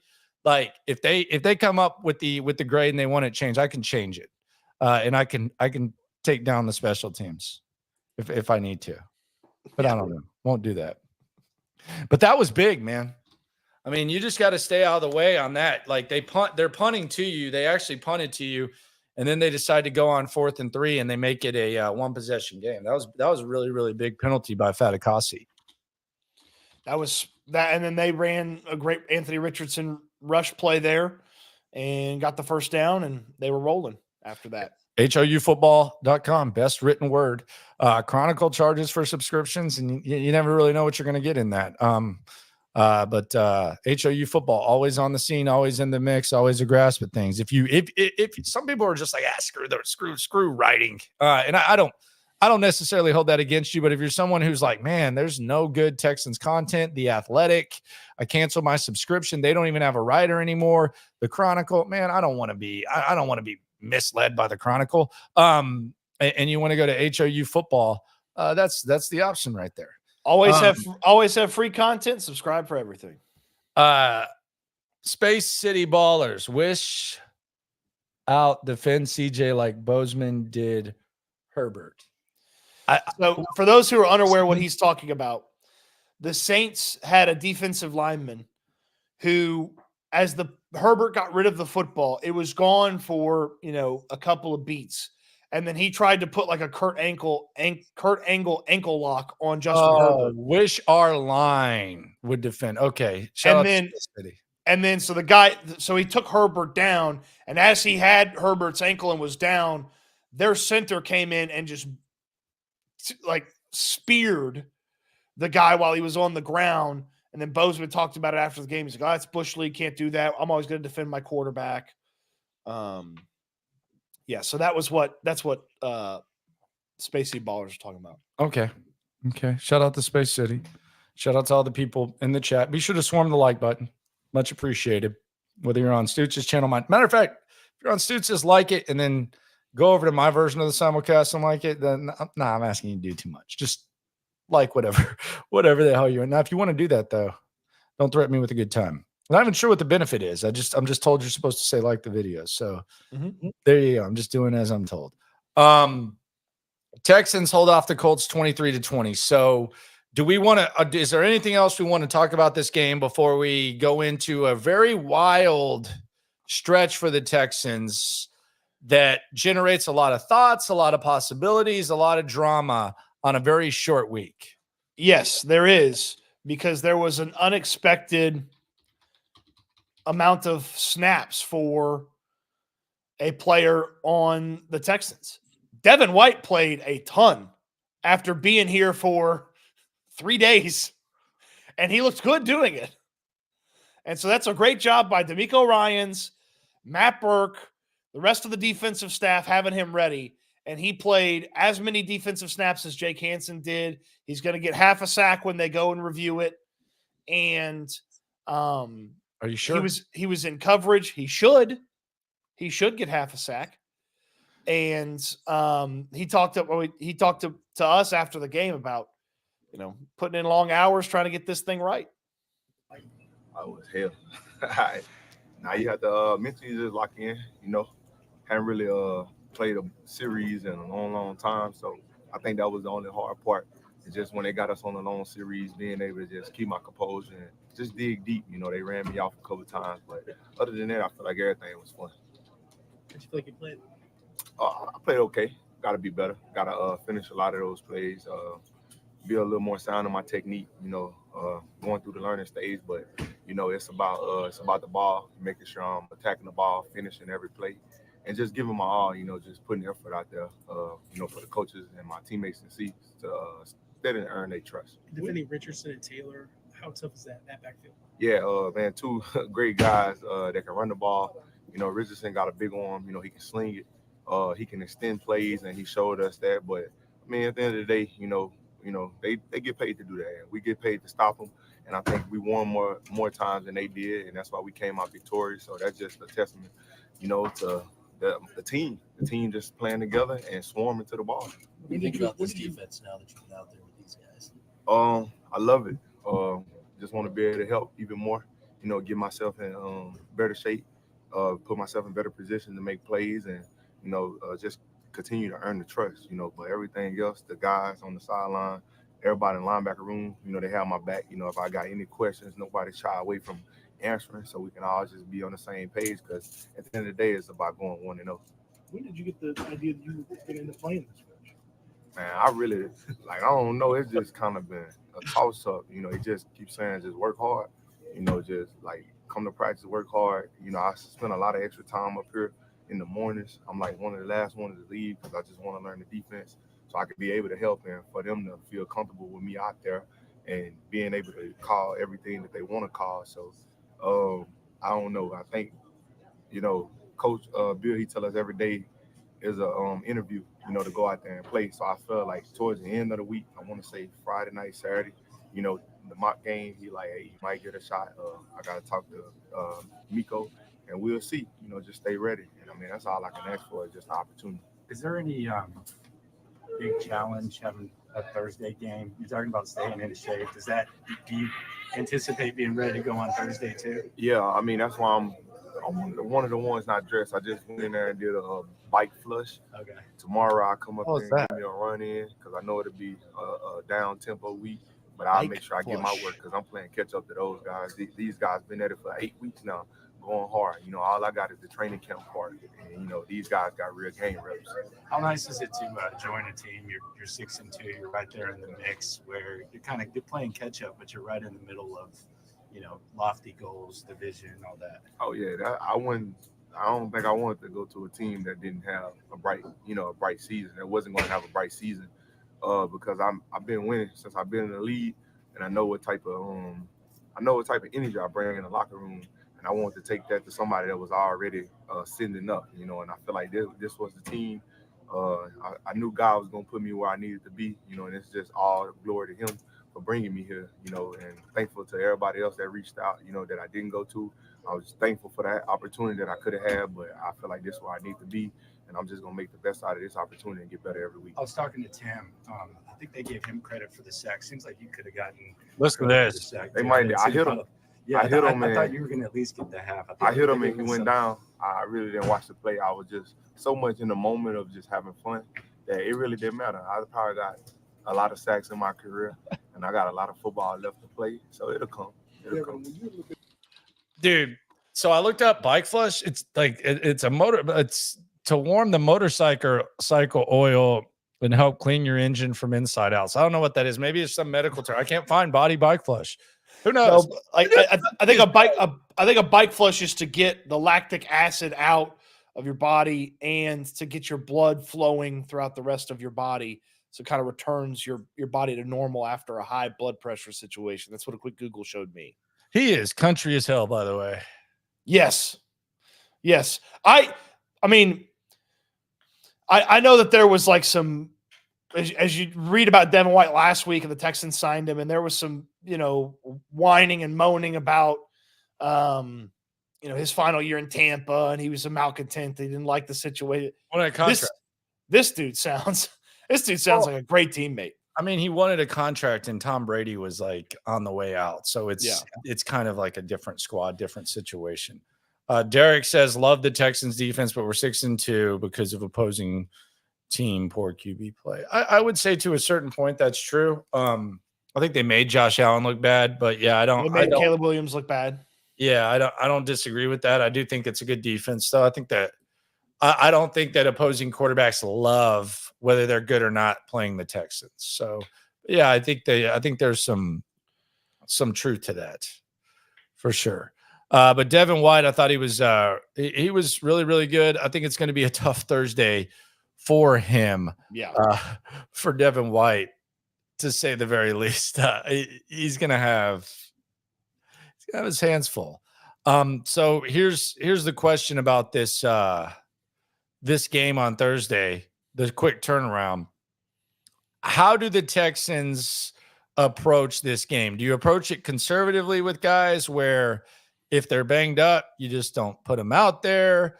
Do you factor in that you're going to have the extra rest after? I know D'Amico has a history with this field, and the Texans have a history with this field. CJ Stroud kind of returning to the scene of the crime where he got concussed last year.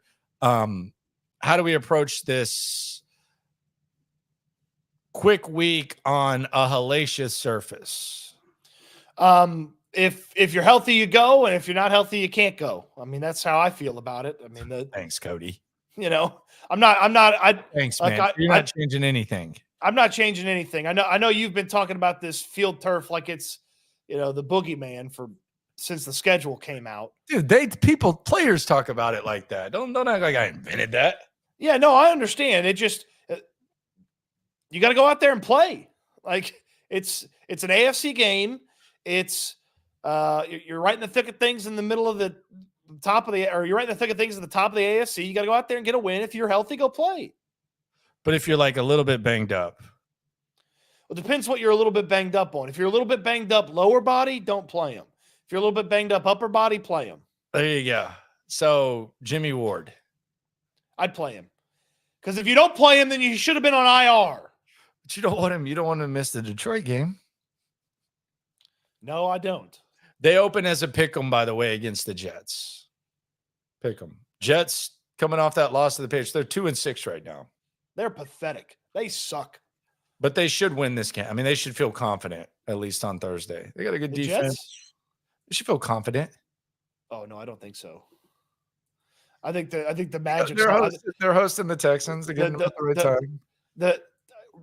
They may not say it out loud, but the Magic's done with Aaron Rodgers. There's no more Magic. There's no more will a team to victory for Aaron Rodgers. He's in his 40s. He's coming off Achilles. It was kind of laughable from the jump to even assume that Aaron Rodgers was going to be able to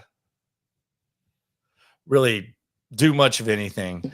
But they should feel pretty good about this game. It's kind of like last week we saw the Rams kind of handle the Vikings on Thursday. It's very hard to go on the road and win on Thursday. It's so hard to go on the road and win on Thursday. Yeah, and that's all I'm saying is that you kind of got a good layout there. The Jets are cooked though. There's nothing. Long term, their season's done, but I think like in the short term, they should like if they want to even like pretend that they could try to get something going. The middle of the second quarter, you could see a metaphorical can of quit get opened for this Jets team. They've lost 5 straight games. If Will Anderson and Danielle Hunter are out there just kicking Aaron Rodgers' ass, and nothing's going for the offense, and CJ Stroud and company have settled for about 4 field goals at that point, you could see a big old can of quit happen for this Jets team. And that's the other thing that I think the Texans have a big advantage on is that the defensive line travels, like and I don't see Aaron Rodgers just completely getting away from pressure like we've seen some of these quarterbacks. Matter of fact, he has to be the least capable to escape pressure of all the quarterbacks they face this season. Like, is it even really close? Like we've seen the Texans and not be able to finish sacks. And we've talked about the not finishing and all that, but this has to be the guy that is least built to be able to. He just dumps the ball. Pressure. Like he doesn't try to get away from it. He just throws that thing at the nearest guy's feet. Like he doesn't even try to get away. And if he does, he's going to get hurt. Yeah. So yeah, there is that. So maybe you kind of talked me into this, man. They are going to kick the Jets' ass with their defensive line. Now they've got to go out there. Yeah. And the Jets' offensive line isn't great. They tried to address it. It hasn't been great. Now they've got to go out there and score points to make this happen. But I am not worried about some magnificent offensive performance from the Jets. I'll say this though, and I know that they suck, and I know that the Jets aren't good, and I know that like in a normal week you feel really good about this game, and they have the advantage. If you're able to gut this win out, and put it together, man. I mean, you're talking about 7-2 heading into 10 days of rest before the Lions come to town on Sunday Night Football, and you kind of just get to sit back and watch what goes on. I'm going to be in firm control of the division. I mean, that would be gutsy, and quite frankly, it's not impossible. Like, I'm not sitting here saying that I don't think I'm going to pick the Jets. I just think everything is kind of lined up perfectly for them outside of them being kind of trash. They still have pretty good receivers. They still have a pretty decent defense. But the other thing is they just really don't have a lot of spirit. And there's another factor that we're not talking about. They just lost to the New England Patriots, who had to go to Jacoby Brissett in the middle of the game. Like for their 5th straight loss. You want to know something else nobody's talking about? What's nobody talking about? D'Amico Ryans considers Robert Saleh a mentor. Bobby Slowick was in San Francisco with Robert Saleh. He loves Robert Saleh. And Matt Burke, the defensive coordinator for the Houston Texans, he coached with Robert Saleh in New York. There's going to be some heavy hearts from this Houston Texans coaching staff, and they might be trying to win this one for their buddy and their close friend, Robert Saleh. A revenge game for somebody else. The spirit of Robert Saleh is going to be a lot. Of all the Halloween spirits, the spirit of Robert Saleh is going to loom heavy, not just over the stadium, the MetLife Stadium, but in the hearts of the man calling the defense, the man calling the offense, and the face of the franchise. It's like when it is a Robert Saleh game. It's like when Happy Gilmore looks up and sees Chubbs. So D'Amico Ryans looks up and sees Robert Saleh. Yes. I am going to send another blitz, Robert. You're right. Yes. Do not underestimate the extra things, the intangibles. Quincy has it right. Hashtag ball for Rob. Do not sleep on the Robert Saleh factor. This one's for Rob. Save an extra game ball if they win this game. If they go out there on this short week on that crappy ass surface, save an extra game ball for Saleh. Oh man, that's funny. You got to save it. That's funny. And I don't appreciate you minimizing this. I think it's a factor. No, it certainly is. It certainly is. Might go all in on this. Speaking of going all in, should the Texans trade before the deadline? They have till November 4th, 5th, whatever the hell it is, to make a trade. It's middle of the day on the 5th. Okay. Should they trade for a wide receiver? Do the Texans need to trade for a wide receiver with Diggs going down.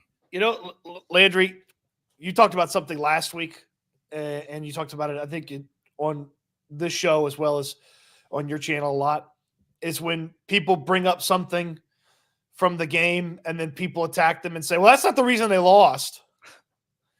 I got that, but the trade version yesterday. Let me guess. They need an offensive lineman. They don't need a wide receiver. It's stupid to talk about a wide receiver when the offensive line is clearly the problem. There ain't a single wide receiver that's going to be able to get open with his offensive line blocking. Why the hell would you be so stupid and talk about trading for a wide receiver? Is that it? Bingo. Yeah, I mean, you knew it. You knew it. Yeah. They can do both. Like, you can go and you can do both. Or you can just put Patterson in and see how that goes. Don't know. Not the end all be all, but yeah. Yeah, it doesn't have to be one or the other. You can do both. But it can be kind of a chess move. Who knows? They'll figure something out. I'll put it this way. I don't trust John Mechie to consistently produce. I don't know about Hutchinson. You are getting Nico back, but trading for a wide receiver, you could do worse things. You've lost this year. You've lost your number 2 wide receiver. And this is league-wide thing. Like, I'm sure every team can lay out losses, but you've lost your number 1 wide receiver for 4 weeks. You've lost your number 2 wide receiver for who knows how long. We're awaiting the Stephon Diggs news. Yep. And you've lost one of your unique offensive weapons who might be better at the dirty work than maybe we gave him credit for in Brevin Jordan. So you've kind of lost a lot of weapons. What does that mean? Do you want to recklessly trade? Probably not, but yeah, you're at least keeping your head on a little bit of a swivel to figure something out. People are talking about Deontay Johnson. I don't know, man. I don't know if Deontay Johnson fits into what they're doing. So here's something to consider as we do think about a trade for the Texans. They do not have a 5th round pick, and they do not have a 6th round pick. Okay. So Caserio will have to get creative, because some of these guys wouldn't cost a 3rd or a 4th or a 2nd or anything like that. Some of the players that you would think about trading for. So, Caserio may need to get creative and be like, hey, if I send you my 4, can I get a 5 and a 6 back with the player, or you can start dipping into 2026, which you have draft picks there as well. A lot of Xavier Hutchinson love on the in the chat. I like Xavier Hutchinson. I'm a fan. Don't know if he's necessarily ready to fill that void season, like over the course of the entire season, but I'm a Hutch fan. I like Hutch. He's fine. There's a multitude of veteran wide receivers that are I would put on the field more than him if they were on this team. Did you see Noah Brown with that Hail Mary catch yesterday? Did you see the dummy defensive back? What an idiot. Yeah, what an idiot. Celebrating, and then he goes over there and tips it back. And then he's the one that tips it back, yeah. Eberflus is going to lose his crap on him. Yeah, that's one of the things that might get him fired. Do you think there's any advantage to a short week? I want to ask, like, the players and coaches, like, is there, because we know the negatives and we hear the negatives a lot from players and coaches about the short week. Like, is there any advantage, not to like just having the better team, but do you think there's any advantage the Texans can kind of hang their hat on going to face the Jets, like in this situation? That's not, well, you probably better. That's not related to like injuries or something, because they've got a 40-something-year-old quarterback that's already got leg injuries. Like quick turnaround. So, like, is there any? So the Texans are very, very consistent with the messaging that as long as they do what they want to do, they don't necessarily have to worry as much about scheme from other teams. And so if you could just impose your will offensively, defensively this week and worry less about scheme, then yeah, that's an advantage. The tough part is you may want to change at left guard, and you've got one actual practice to get that guy work. Like everything else is just walk through, slow stuff. So if you want to make a change on the offensive line, there's only one practice where the guy puts his helmet on and actually has a practice. if there was like one advantage that I think they would possess in this situation, I think there's like, and I said, put talent aside, I think D'Amico's like routine demeanor, which I think a lot of like emotional folks, and I'm not saying this in a condescending way because I'm an emotional dude. But a lot of times people want to see D'Amico Ryans like flip the table or get pissed off or call people out or, and that's just not really his nature. I think like when you're going kind of out of routine, I think that demeanor is probably pretty valuable. And I think in this situation, that could be something that maybe the Texans can kind of hang their hat on, where it's not ideal, but I think that his mindset is such to where I think you're better equipped to handle these types of things.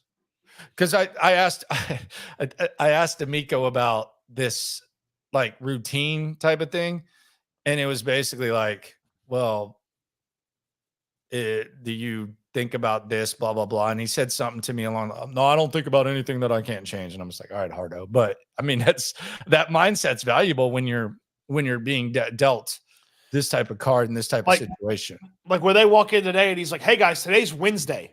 Like today's Wednesday of the week. You think he does that? Like we gotta like treat today like you'd treat Wednesday. That's a good message, actually.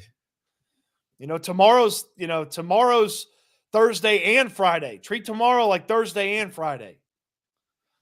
Dwayne Lewis asks on the super, attack Sauce. He's a walking penalty. That's not just any Dwayne. That's Dwayne from Platinum AC and Heating, baby. There you go. Big Dwayne. Do you attack Sauce Gardner? Is that what you want to do? No. Sauce hadn't been their best corner this year. Yeah, I don't know. Their slot guy's awesome. Gustavo, will y'all be at the Cowboys game? Got my tickets. Maybe. Thinking about it. Perhaps. Might be. Did you see Trevon yesterday? It was a hell of a day for the Diggs family. They both went viral. What did Trevon Diggs do? You didn't see it? Damn. Okay, hold on. Oh boy. Oh, it was hilarious, actually. I'm a big fan of this. He went Welvin the Great, dude. These nuts. So Mike Leslie, who I actually know, he tweeted during the game, and Mike Leslie is the WFAA Channel 8 guy. And he all he did was he tweeted that and this was after Stephon Diggs went viral for getting hurt. But he asked a question like, what the hell is Trevon Diggs doing on this play? The Kittle long play. Kind of looked like he was in man coverage, and then I guess he was questioning the effort or whatever. So I guess Diggs, the brother of Steph, we're not going to get that matchup. It doesn't look like now. Mm-hmm. He saw the tweet and then came out and confronted Mike Leslie, and this is what it looked like. It went viral. It was Newey Scruggs actually tweeted it out, who works out there as well. Took from that? Out of that whole play, that's what you took from that? You don't know football. You can't do nothing that I do. You can't go out there and do nothing. Stay in your lane, buddy. Stop playing me, bro. Just asking the question, Trayvon. I mean, I'm happy to have you answer the question. Out of that whole play, that's what you took for that? That's what you got from that whole play, that's what you got from that. I'm asking. We can talk about it more. What were you doing? Talk about these nuts. Talk about it more. What were you doing? Talk about these nuts. Wasn't a good day for the Diggs fam, man. Wasn't a good day for the Diggs fam. No, now it impacted us a little bit more, but he told Leslie, talk about these nuts. Good job for Leslie for holding up, though. A professional guy, that Mike Leslie guy. He likes a good, nice monologue, man. Oh yeah. Yeah, very deep, very. Yeah, you think about society and him. Bring it back to. Who's got a deeper voice, him or Randy McIlvoy at Channel 2? Oh, Randy McIlvoy. Leslie's voice isn't deep at all. Oh, okay. He's not good at basketball either. No offense. But yeah, he's not. But yeah, he was He said, talk about these nuts. Funny. But yeah, it looks like Texans will be without Stephon Diggs. We should get that news today. Practice going to be at noon, or not practice, media availability. So we'll talk to the players. We should have some player sound for you. We should have D'Amico podium sound as well. And it's going to be an interesting day of S&L. Cody is going to New York. We'll be live from New York. This is S&L. Live from New York. It's S&L. Do they trademark that? I don't know. They're not like that, dude. That's not what they say. They say live from New York. They say something else. Yeah. Well, I'm just saying. But anyways, we got you covered there. Post game as usual on my channel. And we're going to Reaction Friday this week. So there's going to be 2 reactions at 9:00. Appreciate y'all for coming through. Subscribe, like, right along. Most importantly, always remember when it comes to this Texan stuff, we're all in it together. Eat good, sleep good, be good. We'll talk Texas.